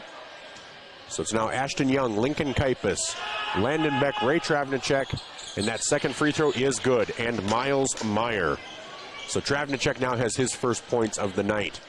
Makes it 16-3 in favor of Vermilion with 1:51 to go here in the first quarter on the Midwest Ready Mix scoreboard. And this is Tanager basketball, brought to you by First Dakota National Bank. Trey Hansen with the short jumper, up and in. Trey is feeling it tonight. You can tell that. That's not usually a shot that he takes. He usually drives all the way in or takes it out from the three, but he must be feeling really good tonight. So they get it to Travnicek. Long three for Travnicek, and that is good. Travnicek with 4 points on the night.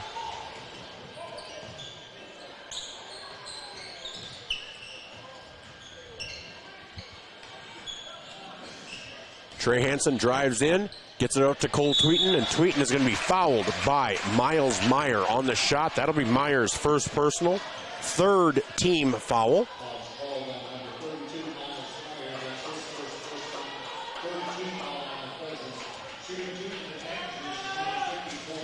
So Tweeten at the line to shoot two.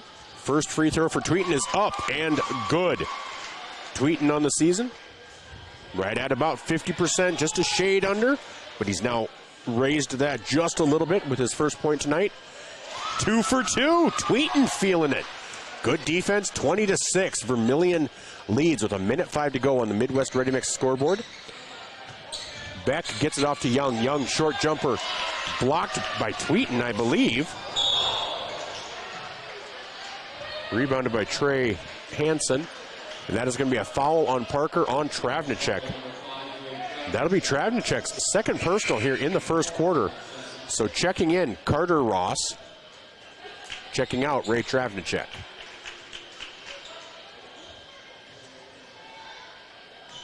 So 55 seconds to go, about 20-second difference between the shot clock and the game clock. Trey Hansen up with the floater, up and no good. Rebound there by Miles Meyer. Parker brings the ball up. About an 11, 12-second difference between the shot clock and the game clock. Coach Drake looking to send Bryson Skogsberg back in. Here's Landon Beck with the ball. And I tell you, Landon Beck has a beard that I can never grow. He's so much better than I am there. That put up by Carter Hansen, no good, but he gets his own rebound. Zone Robinson for three on the pass. An assist from Carter Hansen. Zone Robinson with 4 points now. Parker loses the ball. It's 11 seconds to go. That's going to be a jump ball, and I believe that will favor Parker. So Skogsberg checks in. Landon Cerny checks out. 10.1 seconds to go, 23-6. Vermilion leads here in the first quarter. Ball is stolen away by Skogsberg. Skogsberg up with the left hand, up and in, makes it 25-6. And that is going to be the way the first quarter ends. Yes, that is the way the first quarter ends. Vermilion 25, Parker 6 on the Midwest Ready Mix scoreboard. We'll be back after these messages on ESPN Radio, 101.5 FM, 1570 AM, and Vermilion streaming on YouTube. Last week, a guy walked into the UPS store in Vermilion. He did not notice the copiers, the printers, the mailboxes, the banners, the posters, not even the business and shipping supplies. It was like he had blinders on. Hi, this is Jay with the UPS store in Vermilion. Many people don't see everything we have to offer when they stop by the UPS store to ship their packages. They miss all the things we have, like printing, designing. We even offer notary services here at the UPS store, located on Cherry Street in Vermilion.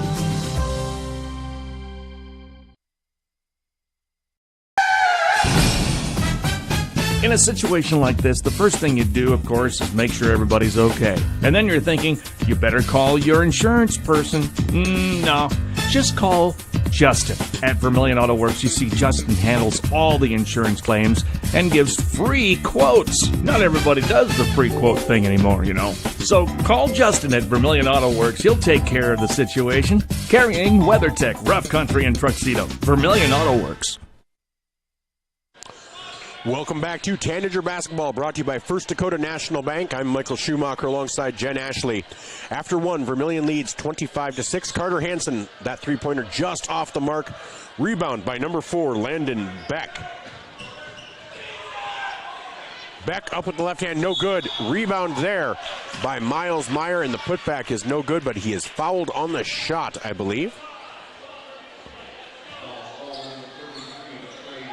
That is Trey Hansen's first team of the quarter. So again, Vermilion, if you're Vermilion, you want to stay healthy. You want to have a productive night. First free throw from Meyer is up and good. That's not, I mean, you don't want to assume anything, but Vermilion feels like they have the advantage. And so you want to be successful tonight. Second free throw for Meyer is up and good. 25-8.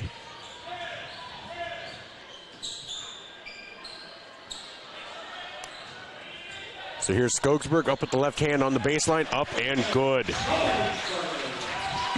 So that's 9 points for Skogsberg already.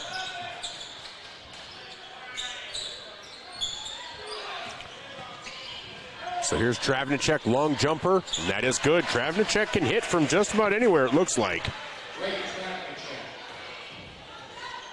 And the assist from Landon Weeman. Skogsberg for a long three, off the back iron, rebound by Landon Beck. 27-10, Vermilion leads by 17. Short little jumper, no good. Rebound into the hands of Landon Weeman. Travnicek, short jumper, up, no good. Weeman with another rebound, that gives him 4. There's Skogsberg going for the rebound, that's his 4th. Zone Robinson down the left-hand side. Zone over to Bryson. Bryson up with the left hand, leaves it short. Rebound into the hands of Jevin Erickson. We heard Jevin Erickson's name during the JV game. In my head, I called him JV Jevin. That's how I remember the name right away. But now he's varsity Jevin. Turnaround jumper for Beck, no good. Weeman with the rebound, no good. I think that rebound was to Skogsberg. Here's Rohrig over to Zone. Zone for a long three. No good. Rebound by Myers. 27-10. Vermilion leads with 6 minutes to go here in the second quarter.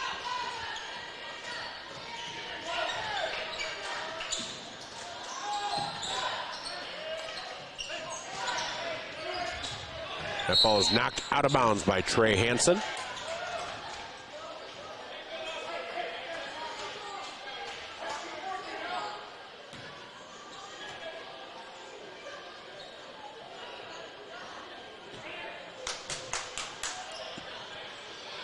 So Travnicek will inbound the ball for Parker. And that one is knocked off the back of Connor Rohrig into the hands of Trey Hansen. Ahead to Carter, over to Bryson, up and in. So that's Trey Hansen with the steal, Carter Hansen with the assist, and Bryson Skogsberg now the first player in double digits with 11. 29-10, Vermilion leads. Here's Weeman, over to Erickson.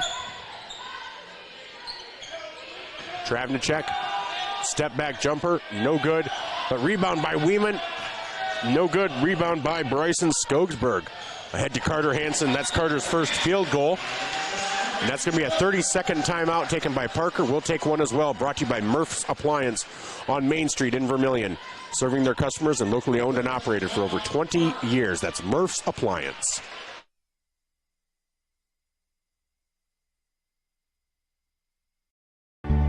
If you're looking for the perfect fit, Vermilion Vision Care Associates fits like the right pair of glasses. Vision Care Associates has its roots in family eye care, and the doctors are well known for being primary eye care providers. With the ability to treat and diagnose a variety of settings, Vermilion Vision Care Associates is the right fit for you. Plus, they can fit you into a new pair of glasses, sunglasses, or contacts that feel just right. With continuing education, see the best doctors at Vermilion Vision Care Associates. Welcome back to Tanager Basketball, brought to you by First Dakota National Bank. I'm Michael Schumacher alongside Jen Ashley. And with 5 minutes to go on the Murph's Appliance or Midwest Ready Mix scoreboard, Vermilion leads 31-10. That ball is stolen away by Carter Hansen. Hansen splits the defenders, drives into the paint, loses control, and that is knocked out of bounds by Parker. So Vermilion leads 31-10, 4:54 to go here in the second quarter.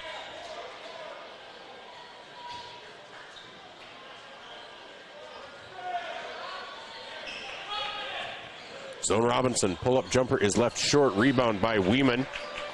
That is Weeman's 6th rebound, 4:44 to go, Vermilion up 21 on Parker. Weeman for 3 from the right-hand side, up and good. Weeman with 5 points makes it 31-13, an 18-point lead for Vermilion. Carter Hansen on the left-hand side gets it to trade over to Zone. Zone on the baseline, drives in, loses control, stolen away by Travnicek. We'll kick it out to Erickson for 3. All of a sudden, it's a 15-point lead for Vermilion, 31-16. Skogsberg for 3, no good. Rebound there by Weeman. Weeman with 7 rebounds now. Coach Drake can't like what he's seeing over the last couple of minutes here. Here's Landon Beck. Beck over to Miles Meyer. Travnicek at the free throw line. Gets it out to Erickson for 3. Oh, rolls in and out. Rebound, Bryson Skogsberg. I have Skogsberg for 7 already. Carter Hansen up with the left hand, and he is fouled on the shot. Coach Drake is going to be sending in Landon Cerny. That's going to be called on Landon Weeman. That'll be Weeman's 2nd personal, 1st team foul. So Cerny's going to check in for Connor Rohrig as soon as this free throw is done. Carter Hansen with 2 points on the night. Still has 2 points as that one rolls in and out.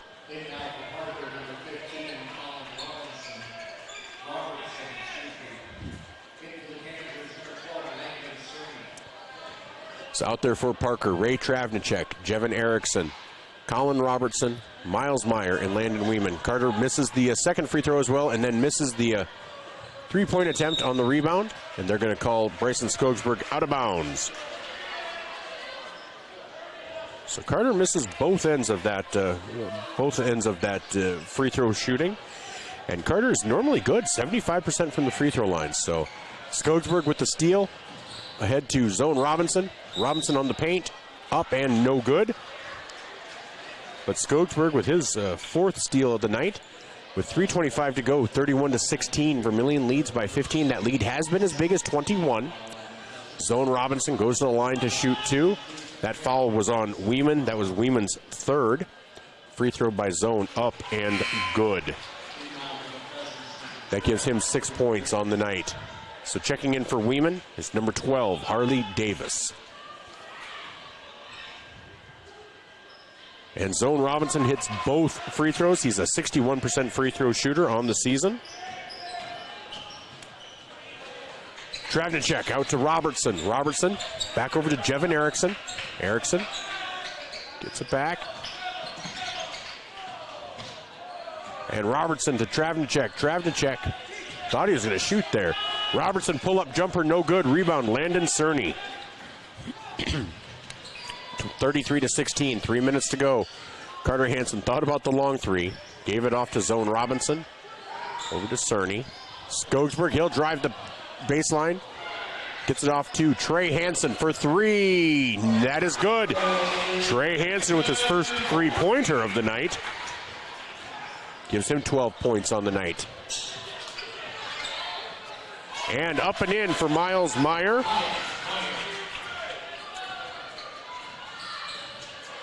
Trey Hansen thought about another three, decided not to. Tweeten looks to check in. Zone Robinson on the baseline, gets it out to Cerny.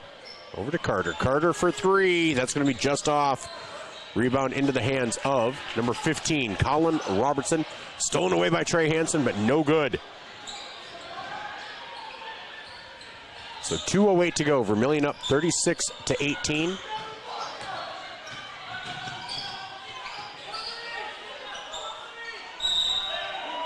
That shot is no good, but Harley Davis is going to go to the line as Vermilion is going to get called for the foul, and that is going to be on Zone Robinson. Nope, 33, Trey Hansen. Second personal, second team foul. Cerny checks out. Tweeten checks in. So now it's Carter Hansen, Trey Hansen, Bryson Skogsberg, Zone Robinson, and Cole Tweeten. In there for Parker, it's in the hands of Colin Robertson. It's over to Travnicek, along with that short jumper, no good, but into the hands of Dylan Dykstra.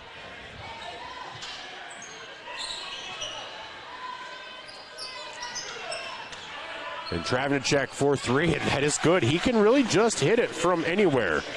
He has 9 points on the night. Skogsberg, he shoots his three, no good. Off the iron. That's going to be one of those, I think Coach Drake is probably going to point that out, that if he'd gone after the ball, he probably would have had the rebound because it fell harmlessly to the court and then bounced out of bounds. But he started coming to the other end of the court too quickly. Just a teachable moment for a freshman. A very, very talented freshman. 36-21, Vermilion leads with 1:17 to go.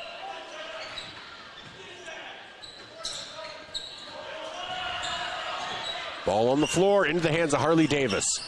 Over to Dylan Dykstra. And that's going to be a travel on Dykstra. So it's Dykstra, Myers, Travnicek, Harley Davis, and Colin Robertson out there for Parker. For Vermilion, Carter and Trey Hansen, Bryson Skogsberg, Zone Robinson, and Cole Tweeten. 58 seconds to go on the Midwest Ready Mix scoreboard. Vermilion leads 36-21. Zone Robinson thought about driving in, decides not to. Skogsberg goes in, and they're going to call an defensive foul, and Skogsberg hits the court.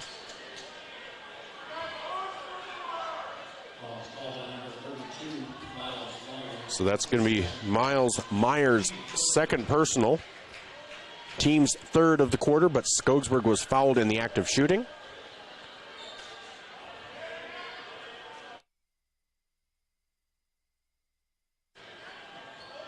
So Connor Rohrig is going to check in. Skogsberg limps off. So Connor Rohrig checks in. Skogsberg checks out. Rohrig will be the one shooting the free throws now. Free throw is up and good for Connor Rohrig. On the season, Rohrig shoots 60% from the line.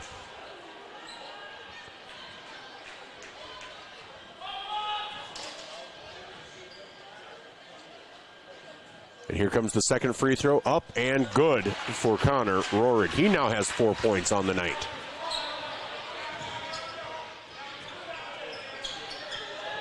So here's Colin Robertson, gets the ball down to Myers. Myers gets it off to Robertson, over to Dykstra.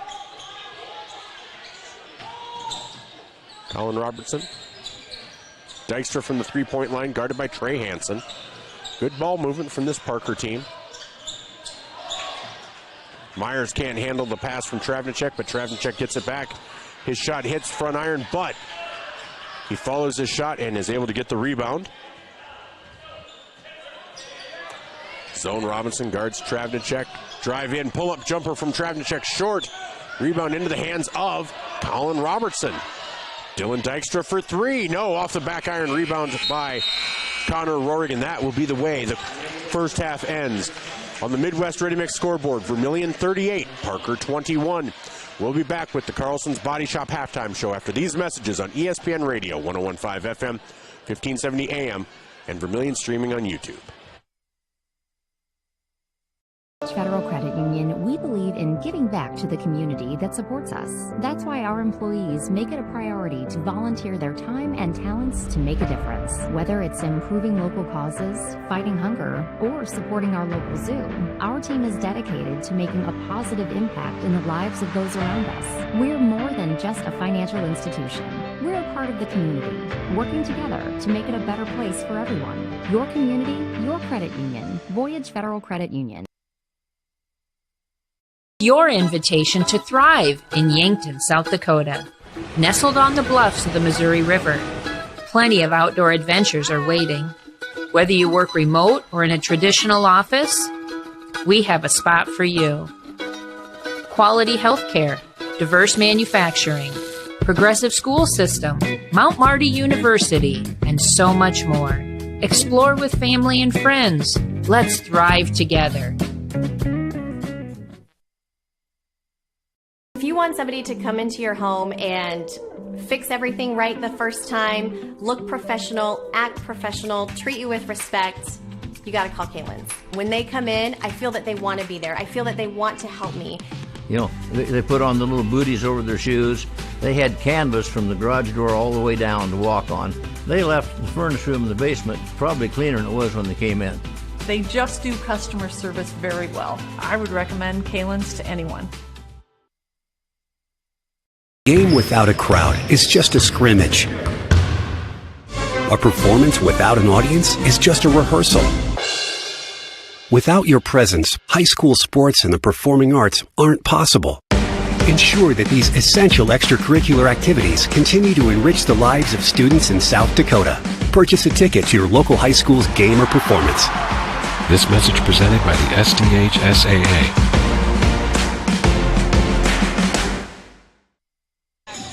Welcome back to Tanager Basketball, brought to you by First Dakota National Bank, and this is the Carlson's Body Shop halftime show. Well, on the Midwest Ready Mix scoreboard, Vermilion leads 38-21. They were actually outscored by Parker in that second quarter, 13-15. In the first quarter, they were ahead 25-6, 38-21 here at the half. Vermilion is being led in scoring by Trey Hansen with 12. Bryson Skogsberg with 11, Zone Robinson with 7, Connor Rohrig with 4, Carter Hansen and Cole Tweeten with 2. Parker is being led by Ray Travnicek with 9, 5 points for Landon Weeman, Miles Meyer with 4, and Jevin Erickson with 3. Vermilion has been fairly dominant, but they had some lapses in that second quarter, and you know Coach Drake is probably talking about it right now because you'd love to extend that lead. You'd love to secure yourself a victory early, maybe get all of your reserves in a game that you think you should be able to dominate. But it just, and that's nothing against Parker. It's just it's a team that Vermilion should beat handily when you look at the teams that they've defeated and the teams that Parker has lost to. Give Parker full credit, though. Ray Travnicek can hit from anywhere on the court. Landon Weeman and Miles Meyer are presenting some problems inside.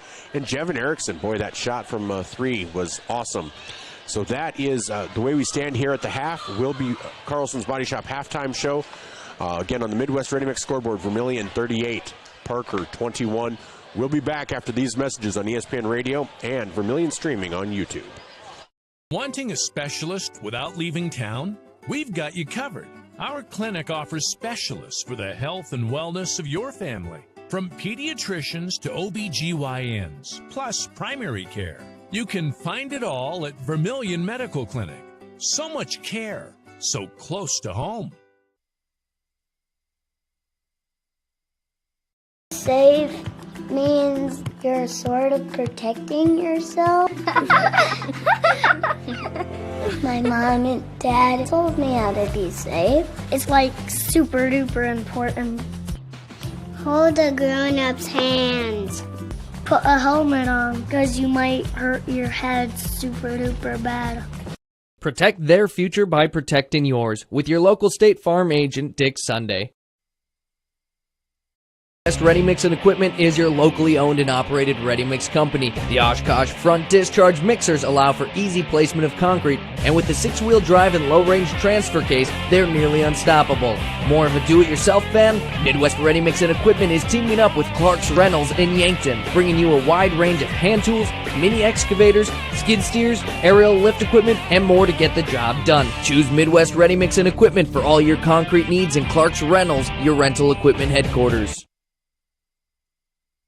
Blaine Olson, owner of Blaine's Body Shop in Vermilion. I grew up here, graduated here, and now have a business here. I'm proud to serve the community that has helped me live this dream. I have top-notch equipment, the latest in training, along with a work ethic and the desire to serve you. Should you need repairs in the future, please remember Blaine's Body Shop across from Polaris on the Highway 50 bypass in Vermilion. Blaine's Body Shop.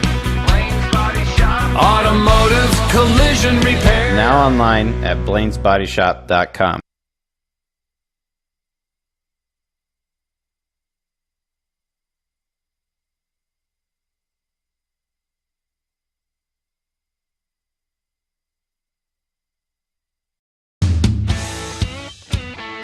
Need a new set of tires? Look to Carlson's Body Shop in Beersford. How about some accessories like WeatherTech floor mats, access roll-up truck covers, bed liners, remote car starters, and thousands of other products. Hey, you can look at everything at your convenience online too at carlsonsbodyshop.com.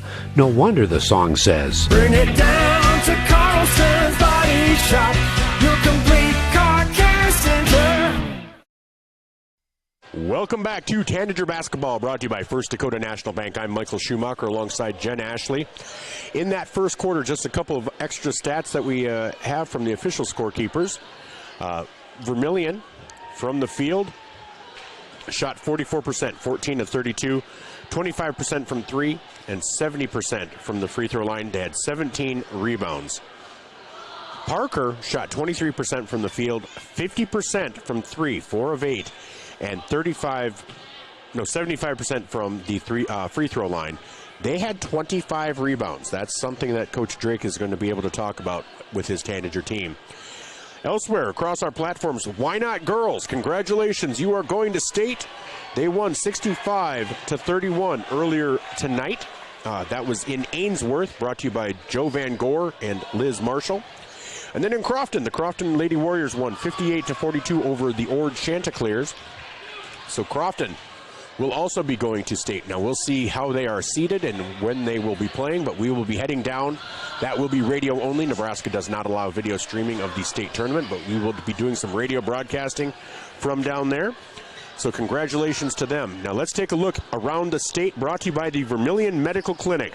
Vermilion Medical Clinic, so much care, so close to home. In AA girls basketball, right now, Mitchell leads O'Gorman leads Mitchell 41-28.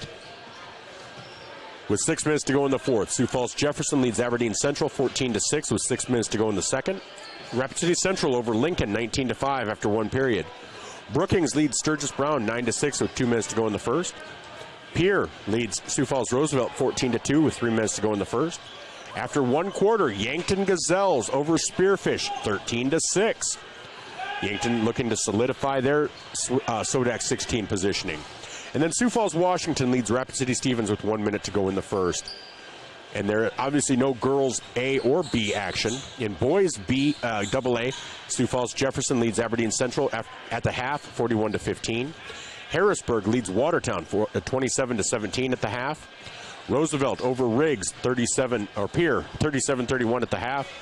And no score update in O'Gorman from O'Gorman and Mitchell, or Rapid City Central and Lincoln, Sturgis and Brookings, Spearfish and Yankton, Stevens and Washington. In Class A boys, McLaughlin beat St. Francis Indian 65-45.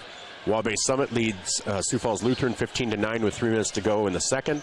Dupree over Newell 41-13 at the half. Groton area over at Aberdeen Christian 13-4 with 1 minute to go in the first. Esteline Hendricks defeats Flandreau Indian. Clark Willow Lake over Arlington 28-14 with 3 minutes to go in the second quarter. Winner defeats Mobridge Pollock 56-45. Those are the only score updates in A. And in B, Wabash Summit over Sioux Falls Lutheran 17-9. Dupree over Newell 41-13. All those you've actually heard already. Alcester Hudson leads Lyman 8-5 with 4 minutes to go in the first. Iroquois Lake Preston over Sunshine Bible Academy, 18-12 with 1 minute to go in the first. And Bridgewater Emory leads Del Rapids St. Mary 21-19 with 5 minutes to go in the second. And Faith over Wall 39-28 with 3 minutes to go in that first half. Those are all the score updates brought to you by Vermilion Medical Clinic. So much care, so close to home. Well, let's get into this second half here. See if Vermilion can pick up where they left off in the first quarter, and rather than and just forget about that second quarter for a little bit where Parker actually outscored them. Parker will start with possession. And here from 3 points, wow, Carter Ross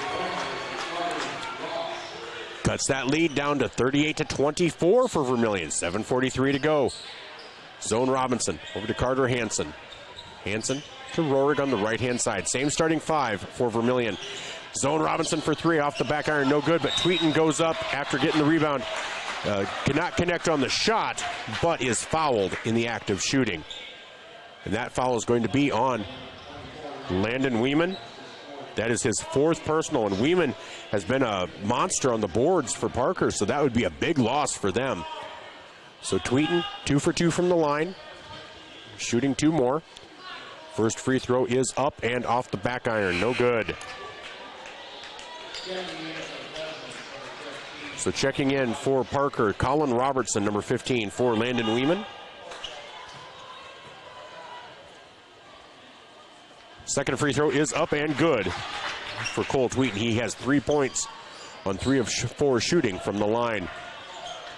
7:27 to go. Vermilion leads by 15, 39-24. Travnicek to drive in. And he is met there by Cole Tweeten off of Travnicek. And that'll go out of bounds. So Vermilion will take over.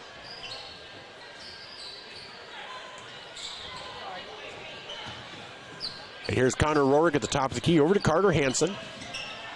Trey at the top of the key drives in, up with the right hand from the left side.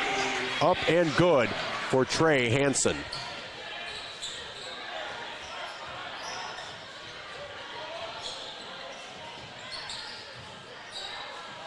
So here's Robertson over to Travnicek. Long three-point attempt, no good. Rebound Trey.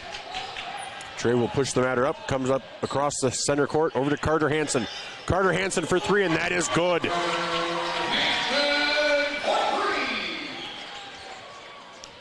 Now, I disagree with the update up there because I have Trey for 12, or for 14. They have Trey for 12, but they gave the other one to Carter, and so I'm not quite sure. But here's a long outlet pass to Carter from Trey. Trey will drive in, kick it out to Rorig, and that pass will go over and back. So that'll be a turnover on Vermilion. 6:18 to go here in the third quarter. Vermilion has extended that lead back to 20, 44-24. Ray Travnicek with the ball, guarded by Zone Robinson. Gets it over to Robertson. Back to Travnicek on the left side. Will drive in the lane, and they're going to call it out of bounds off of Travnicek. That was created by Trey Hansen. So not a steal per se, but it was a turnover created, a forced turnover created by Trey Hansen. Trey is the leading defender, really one of the leading defenders. Carter probably defends the toughest player, but Trey has the most steals on Vermilion's team. So Trey Hansen to inbound along the baseline. Gets it up top to Zone Robinson, where he had Cole Tweeten, Zone Robinson, and Connor Rorig. That ball is almost stolen away by Robertson. Rorig into the paint, tries to get into Trey Hansen. Out of bounds off of Harley Davis. So 18 seconds on the shot clock with 5:50 to go on the Midwest Ready Mix scoreboard. Vermilion leads 44-24. Zone Robinson pull-up jumper from the baseline. Just short. Rebound by Miles Meyer. And here's Carter Ross into Travnicek. Pull-up jumper for Travnicek, no good. Rebound, Trey Hansen.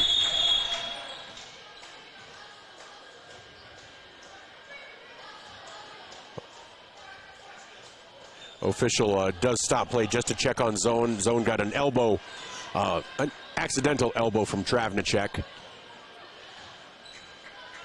which is actually what led to the separation that allowed for the jumper, but the jumper was no good, so still 44-24. Trey Hansen gets it out to Tweeten. Carter Hansen back at the top of the key. Trey drives in.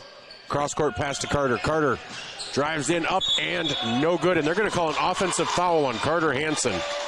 That'll be Carter's first personal, first team of the quarter.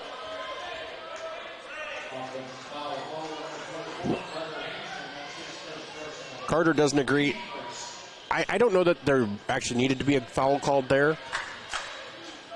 But they do call offensive fouls differently if you're a basketball fan than what they used to. So that shot no good by Carter Ross, rebounded by Trey Hansen.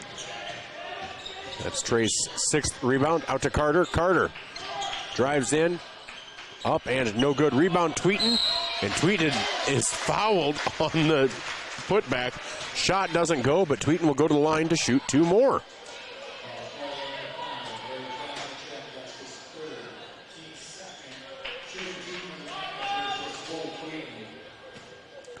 So Tweeten is 3 for 4 from the line. Now he's 4 for 5 from the line.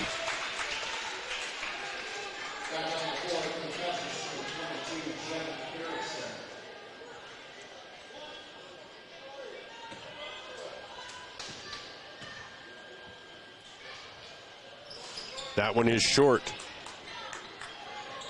Rebound by Parker. 21-point lead for Vermilion with 4:44 to go here in the 3rd quarter.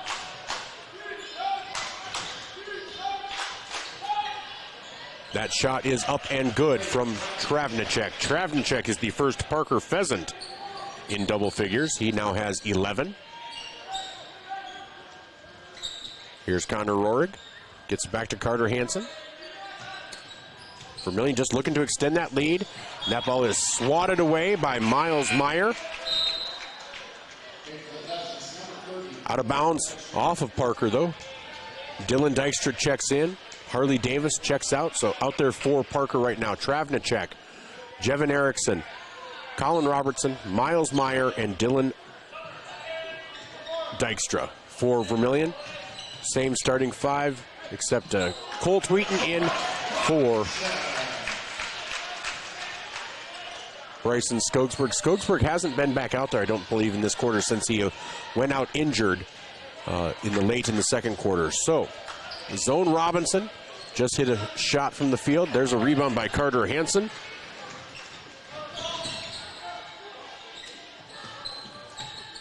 So Zone Robinson now has 9 points. He's the third leading scorer, and they're going to call a foul on the shot. Carter Hansen went in. They're going to call this on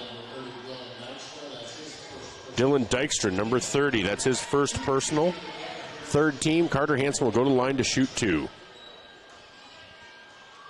First free throw is up and good. Makes him 1 for 3 on the night. Landon Cerny checks in. Connor Rohrig checks out. You know Coach Drake would like to try to get more of his reserves in, but Cole Tweeten is showing himself well tonight. And that 2nd free throw from Carter Hansen is up and in. He's now 2 for 4. Long pass to Robertson. And here's Jevin Erickson for 3, and that is short. Rebound to Zone Robinson. 49-26. Vermilion has slowly built up that 23-point lead. Rebound Tweeten. Tweeten goes back up with it, and Tweeten is fouled. So Tweeten really asserting himself out there. And that foul is called on Miles Meyer. That is Meyer's 3rd personal. 4th team, but doesn't matter. Cole Tweeten was fouled on the shot, so he'll go to the line to shoot 2. Free throw is up and good. 5 of 7 on the night for Cole Tweeten. And Trenton Thomas checks in for Vermilion. Well, not yet, I guess. He'll be checking in here. Up and good for Cole Tweeten.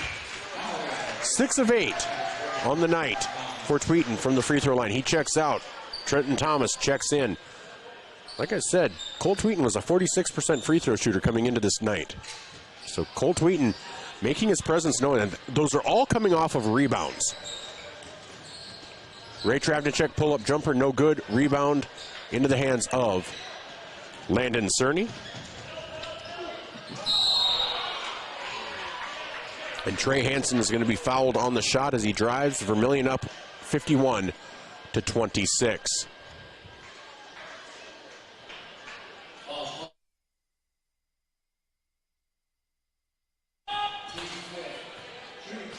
So that's the team's 5th foul. Trey Hansen at the line, shoots one. First one up and in. He's now 2 for 3 from the line, makes it 52-26. And that foul was called on Miles Meyer. That's his 4th personal. So Trey Hansen at the line to shoot again. And up and in. And like I said, I have Trey down for 16. They have him down for 14. They gave Carter Hansen the basket that I gave to Trey. So I'm not sure who's correct. So here's Dylan Dykstra in the corner. Gets it into Travnicek. Turnaround jumper up and in. Boy, Travnicek can pull that trigger from anywhere. That gives Travnicek 13 points on the night. Trey Hansen over to Landon Cerny. And here's Trey. Trey will drive in up with the right hand from the left-hand side. Trey is having himself a night. Again, they have him for 16. I have him for 18. Either way, it's a good night. He's either at his average or above it. Travnicek guarded by zone. Pull-up jumper in the lane, and Travnicek, wow. Player you haven't heard much about, at least statewide. I hadn't, and he is a good player. Cerny under the basket, kicks it out to Zone Robinson for 3. Zone Robinson with 12 points on the night. That assist goes to Landon Cerny. Minute 56 to go. Vermilion up by 28. Ashton Young with the ball, gets it over to Jake Coleman. Coleman backs his player in, turnaround jumper, no good. Rebound to Trenton Thomas. Thomas with his first box score input. And Zone Robinson, spin move at the elbow, and they're going to call a charge on Zone Robinson. That'll be his 2nd personal.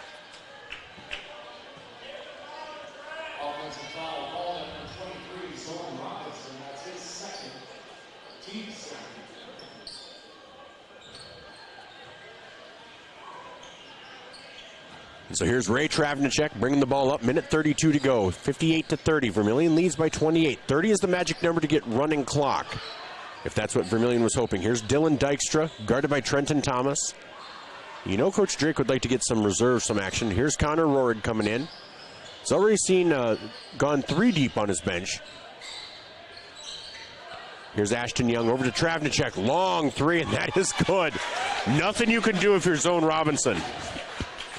Player out that far makes it 58-33, 25-point lead, 1 minute to go. Zone Robinson out to Trenton Thomas. Thomas for 3, that's going to be off mark. Rebound Trey Hansen though. Trenton Thomas over to Cerny. 48 seconds to go, 27 seconds on the shot clock. Zone Robinson kicks it out to Cerny, over to Carter. Carter kicks it back to Zone. Zone in the paint with the floater, up, no good. Rebound to Trenton Thomas. Here's Carter from the right-hand side, and that is good. That is good for Carter Hansen.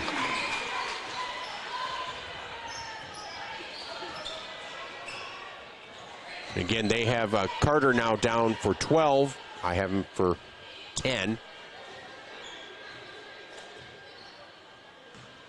10 seconds to go here in the 3rd quarter. 61-33, 28-point lead for Vermilion. Travnicek over to Ashton Young. Young loses control, and they're going to call a foul, I believe, on Trenton Thomas. Now, it will not be free throws because it's only the 3rd team foul. Oh, nope, that's on Zone Robinson. That is his 3rd and the team's 3rd. So Connor Rorig checks in. Trey Hansen checks out. 1.7 seconds to go. Parker will inbound the ball. Get into Miles Meyer. Turnaround jumper, no good. And that's the way the quarter will end. 61-33 after 3. Vermilion leads. We'll be back after this message from our sponsors. Again, Midwest Ready Mix scoreboard, 61-33 in favor of Vermilion. Clay County Abstract and Title Company has a complex job that boils down to something very simple, helping you purchase your dream with confidence. When investing in a new home, a new site for your business, or piece of property, you want peace of mind that the property is truly yours.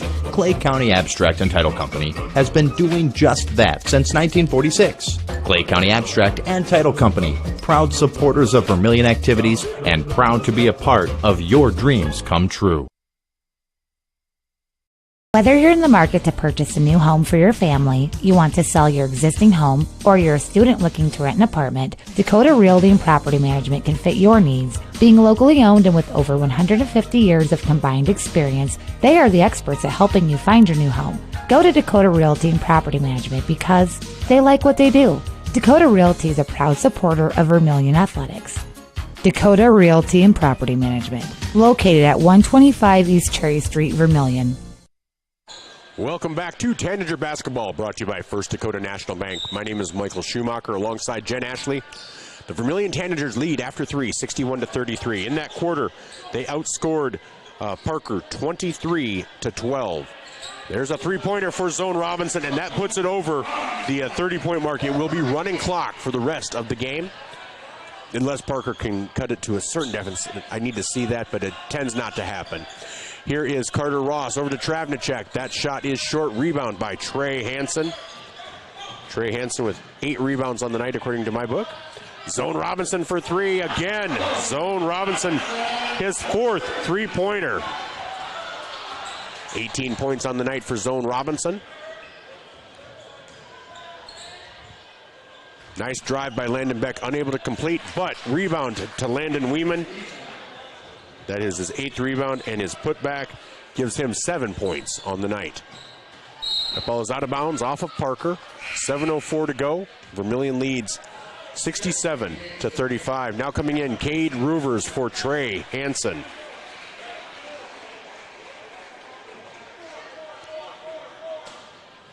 So Cade Roovers to inbound the ball. Gets it into Zone Robinson. Zone thought about the 3. Kicks it back out to Tweeten. Tweeten drives in. Kicks it off to, tries to pass it to Roovers, loses it out of bounds. Parker will inbound the ball. And it's a 30-second timeout by Parker. That's brought to you by Murph's Appliance on Main Street in Vermilion. For over 20 years, they've been locally owned and operated, serving their customers and all their appliance needs. Midwest Ready Mix scoreboard, 6:36 to go, 67-35. Vermilion leads. We're just going to keep it right here. So again, Vermilion looks to go to 13-7 on the season. We'll take a look. Let me just double check what that Lennox and Dakota Valley score is. Because if Lennox loses, I mean, I know everyone said it was a foregone conclusion, but it's 1/10 of a point. I really feel like, I know Parker has a record that doesn't give Vermilion a ton of seed points, and that's the biggest issue, is that they're not going to get many seed points from tonight. But we are back here as Trenton Thomas checks out. He has some ice on his hand. Not sure what happened there. So it's Cade Roovers, Carter Hansen, Zone Robinson, Connor Rorig, and Cole Tweeten. And they're going to call an offensive foul on Carter Hansen.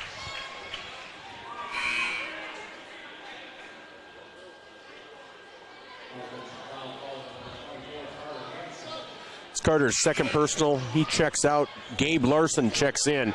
And I'll be honest, I don't expect Carter or Trey to come back in. I think as they check out in this quarter, they'll be done. So here's Ray Travnicek. Gets it over to Landon Weeman. They get it down low to Myers. And Travnicek out from the right side. No good. Rebound, Zone Robinson. Robinson with 18 points tonight. Brings the ball up, guarded by Weeman. Kicks it out to Connor Rorig. Rorig for 3. Connor hits his first 3 of the night. Gives him 7 points for the game. Makes it 70-35. 5:27 to go. And just as a score update, it is right now Lennox 14, Dakota Valley 11 after 1. So 5:15 and counting to go. Vermilion up 70-35. Now checking in for Vermilion is Wyatt Morse, number 44.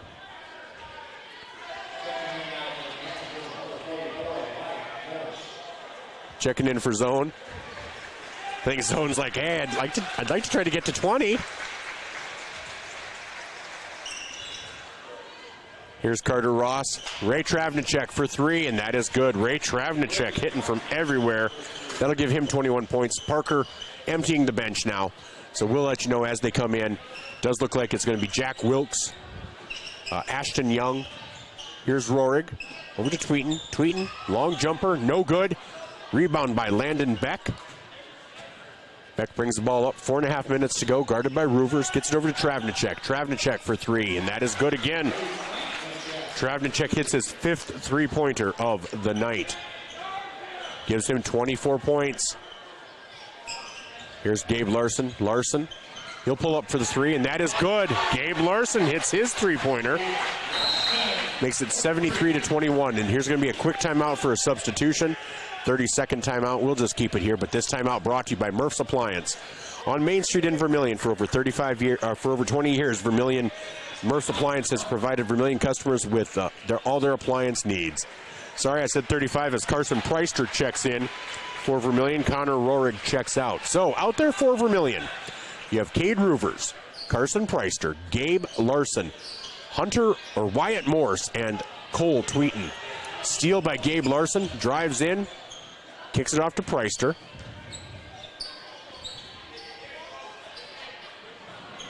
Back to Larson, over to Morse. Roovers picks up his dribble, gets it over to Larson.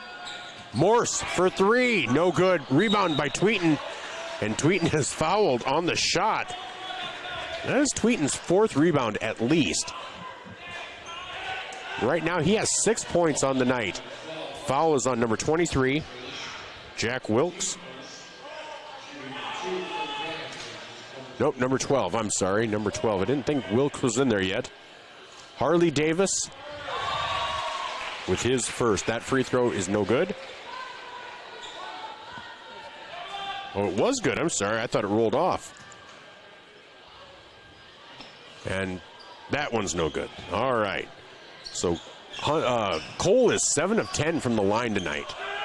He's feeling it. From the free throw line, no, but Tweeten has 7 points on the night. So 3:14 to go. Vermilion leads 74-41, 33-point lead. So again, it's a running clock. Harley Davis travels with the ball. Clock will continue to run 3 minutes and counting. In comes Frankie Orr for Cole Tweeten. I hope Cole Tweeten, yes, he's getting a round of applause. He created a lot of his points because of his rebounding tonight. Rebounding down low, then going back up with it. And that was something Vermilion was lacking early on. I told you in that first half they were out-rebounded by Parker. Here's a short jumper by Preister, no good. Rebound by Orr. Preister goes up and no good. But Orr tries to get another rebound, unable to. Into the hands of Parker. If you're Coach Drake, you like seeing these reserves out there getting some game time. And that ball is out of bounds off of Vermilion. So 2:18 to go and counting. Now checking in for Parker, Garrett Postma, and Luke Travnicek checking in for Jevin Erickson and Harley Davis. Checking in for Vermilion, Luke Jensen, Spencer Blanchette, and Hunter Morse. Checking out Carson Preister, Cade Roovers, and Gabe Larson. Minute 52 to go. Again, that clock will keep running. So here's the ball in the hands of Lincoln Kaipas. Over to Jack Wilkes, whose three-pointer was no good. Rebound by Luke Jensen. Here's Orr. Pull-up jumper from Orr is up and good. Orr is in the books. Minute 27 to go. Vermilion up 76-41. Here's Garrett Postma. Postma guarded by Morse, Wyatt Morse, that is. Three-point attempt by Luke Travnicek, no good. Rebound to Spencer Blanchette, I believe. Three-pointer no good for Morse. Rebound by Ashton Young. Three-point attempt for Parker, no good. Rebound to Luke Jensen, his second rebound of the night.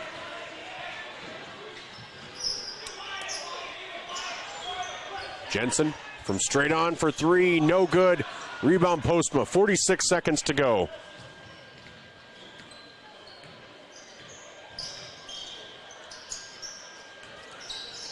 About a 10-second difference between the shot clock and the game clock. Here's Postma. That ball is recovered by Ashton Young. Young drives in, goes up with the right hand, no good. Blocked by Luke Jensen. Jensen having a nice night in his brief time there. And Luke Jensen over to Morris, 16 seconds. Hunter Morris for three, no good. Rebound Luke Jensen, they kick it back out to Morris. And that'll do it, 7-6-5. And Vermilion will move to 13-7 on the season. And we'll see how that Lennox and Dakota Valley game turns out. But at the very least, Vermilion has secured the third slot in Region 4A. And we'll take a look at all of our stats and a game recap and scores around the state and a coverage for next week when we come back with our First Dakota National Bank postgame show. For Tanager Basketball, I'm Michael Schumacher alongside Jen Ashley. We'll be back with more after this on ESPN Radio and Vermilion streaming on YouTube. The first bank in South Dakota was the easy part, earning the confidence of local farmers, helping families account for their dreams, and securing the future for countless businesses took us a little longer. We owe it to the hard workers, big dreamers, and forward thinkers out there. Thank you for making South Dakota a great place to call home.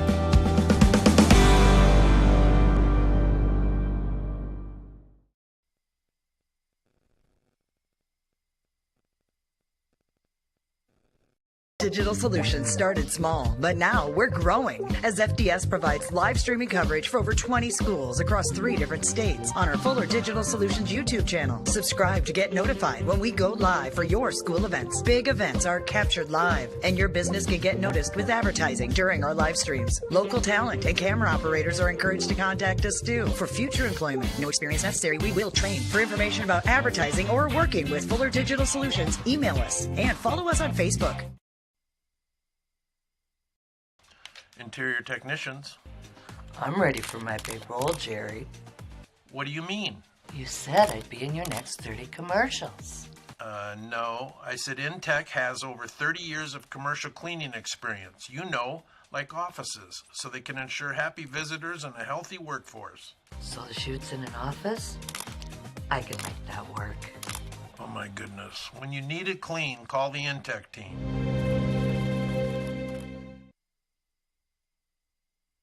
Knutson Family Dentistry in Vermilion, they strive to provide the highest quality patient-centered dental care in a friendly, relaxing atmosphere. Knutson Family Dentistry works hard to provide the best cosmetic, general, and emergency dental treatment in the area. With over 50 years of combined dental experience, the latest dental technology, and a professional and compassionate staff, they're your top choice for dental care. Call for an appointment at 605-857-8008. Knutson Family Dentistry of Vermilion. Welcome back to Tanager Basketball. I'm Michael Schumacher alongside Jen Ashley, where the Vermilion Tanagers defeat the Parker Pheasants 76-41. Besides the second quarter that did not go Vermilion's way, Vermilion really just had their way tonight, and we kind of knew that was going to happen.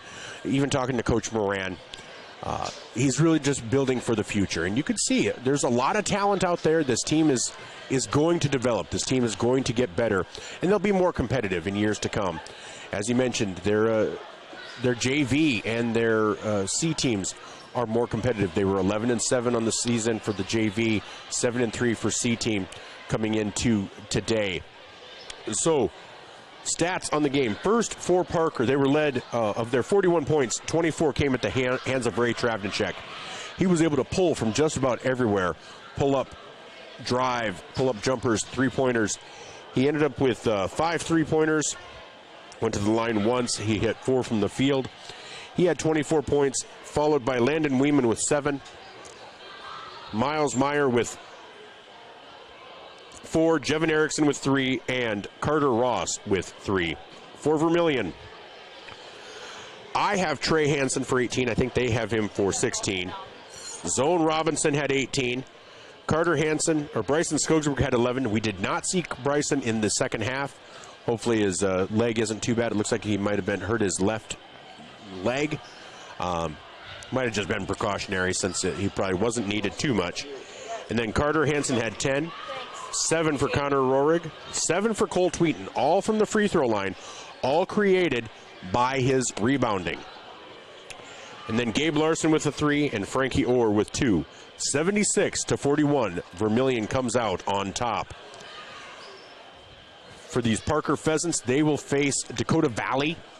I believe Dakota Valley cannot be passed. So Dakota Valley will be playing Parker next week in the regions on Tuesday. But let's take a look around the state, brought to you by the Vermilion Medical Clinic, as we take a look as to what could transpire next week. We'll first take a look at Class A. So for Class A boys, McLaughlin, since A and B girls are not in action tonight, McLaughlin over St. Francis Indian, 65-47. Wessington Springs over Sanborn Central Woonsocket, 17-7 after 1. Millbank over Tiashpo Zena at the half, 29-20.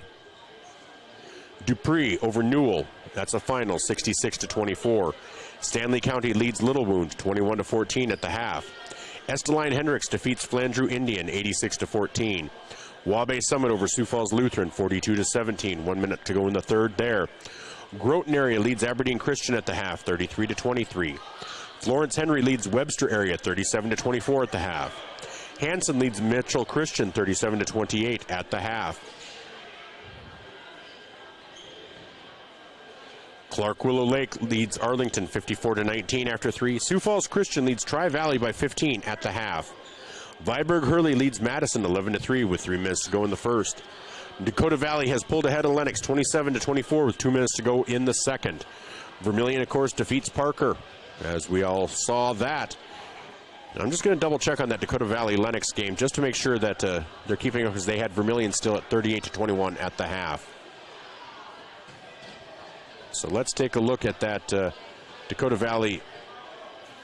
Yep, it's 27-23 in favor of Dakota Valley. So we'll keep an eye on that. Winner defeats Mobridge Pollock 56-45, and those are the only score updates from Class A boys. Class B boys, we'll try not to repeat any here. Lyman tied with Alcester Hudson at 29 at the half. Avon leads Burke 30-26 with 2 minutes to go in the second. Tripp Delmont Armour leads Colombe 40-14 with 2 minutes to go in the second. Jones County over New Underwood 32-21 at the half. Iroquois Lake Preston over Sunshine Bible Academy 45-23 with 4 minutes to go in the third. And Del Rapids St. Mary leads Bridgewater Emory at the start of the fourth period 51-40. We'll take a break from looking around the state so we can talk to Coach Jay Drake.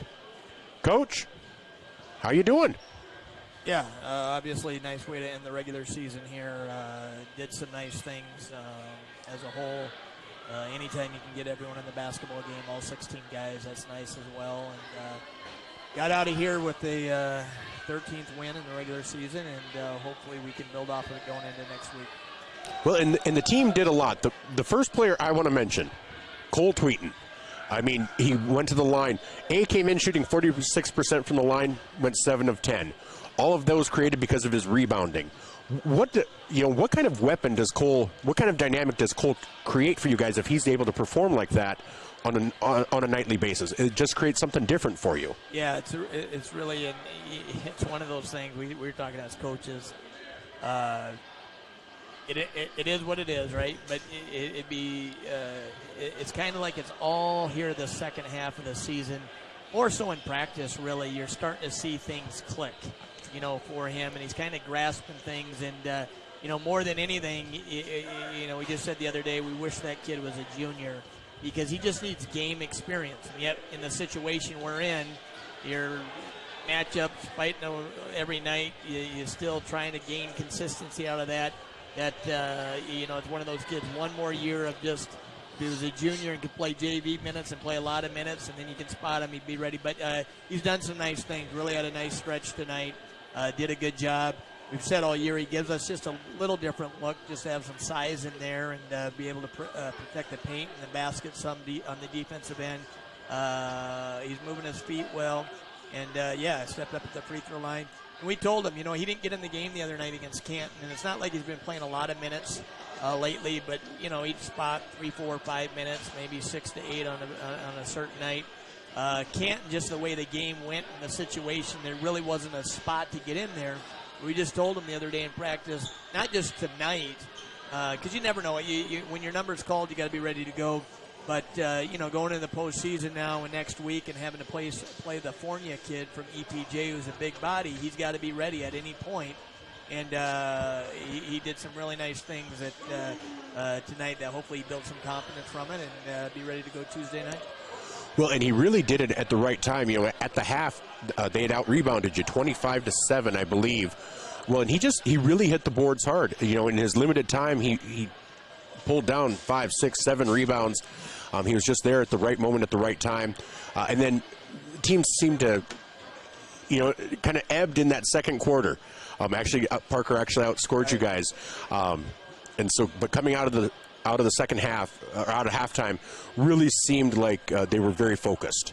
Yeah, and we needed that. The big thing in the second quarter was the offensive boards we gave up, and that was the big key, is that we thought we still had good defensive possessions, but we always tell our guys that the last part of defense is you got to finish the play, though. And, it would have looked a lot different. I think they had 15 second quarter points, and yet I bet probably half of them came off of offensive boards, where now they kick it back out and they get an extra possession, and they end up scoring on that second or third possession, where if we just do our job and finish the play the first time around, then it actually is a good defensive possession, and it probably would have cut their points in half, and then it's a lot different. If you have a second quarter where they're at 8 or 9 points, with the 6 in the first quarter, you feel good about yourselves, but and you don't want to let a team like that hang around. Especially with a kid like Travnicek. He's a good player, and he can get going in a hurry. So, they knocked it down to 13-14 a couple times there in the second quarter, and you're giving them life and letting the team stick around. And, obviously we talked about that at halftime, and we were able to kind of bust it open there in the third quarter. And it allows us, again, to rest some kids in the fourth and get everyone in the basketball game. Well, and how valuable is that? I know there's this time. There's enough days between now and Tuesday, but just to be able to rest him.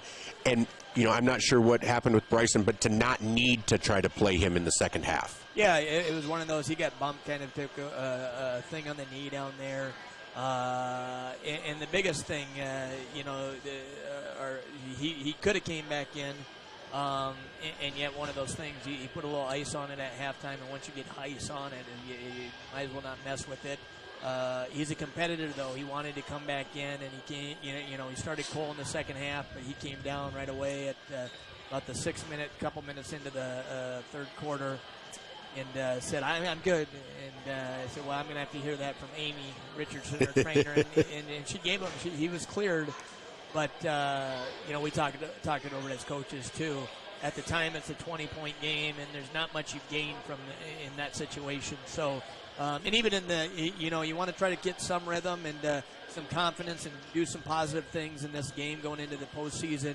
But obviously another thing, you're always worried about anything injury-wise. So to kind of get, Connor and Zoe and Carter and Trey out there in the, out early in the fourth quarter is nice, too. Well, now you look ahead to regions, and you'll have a home game. You'll be back here on Tuesday in the Birdcage. Looks like EPJ as the opponent.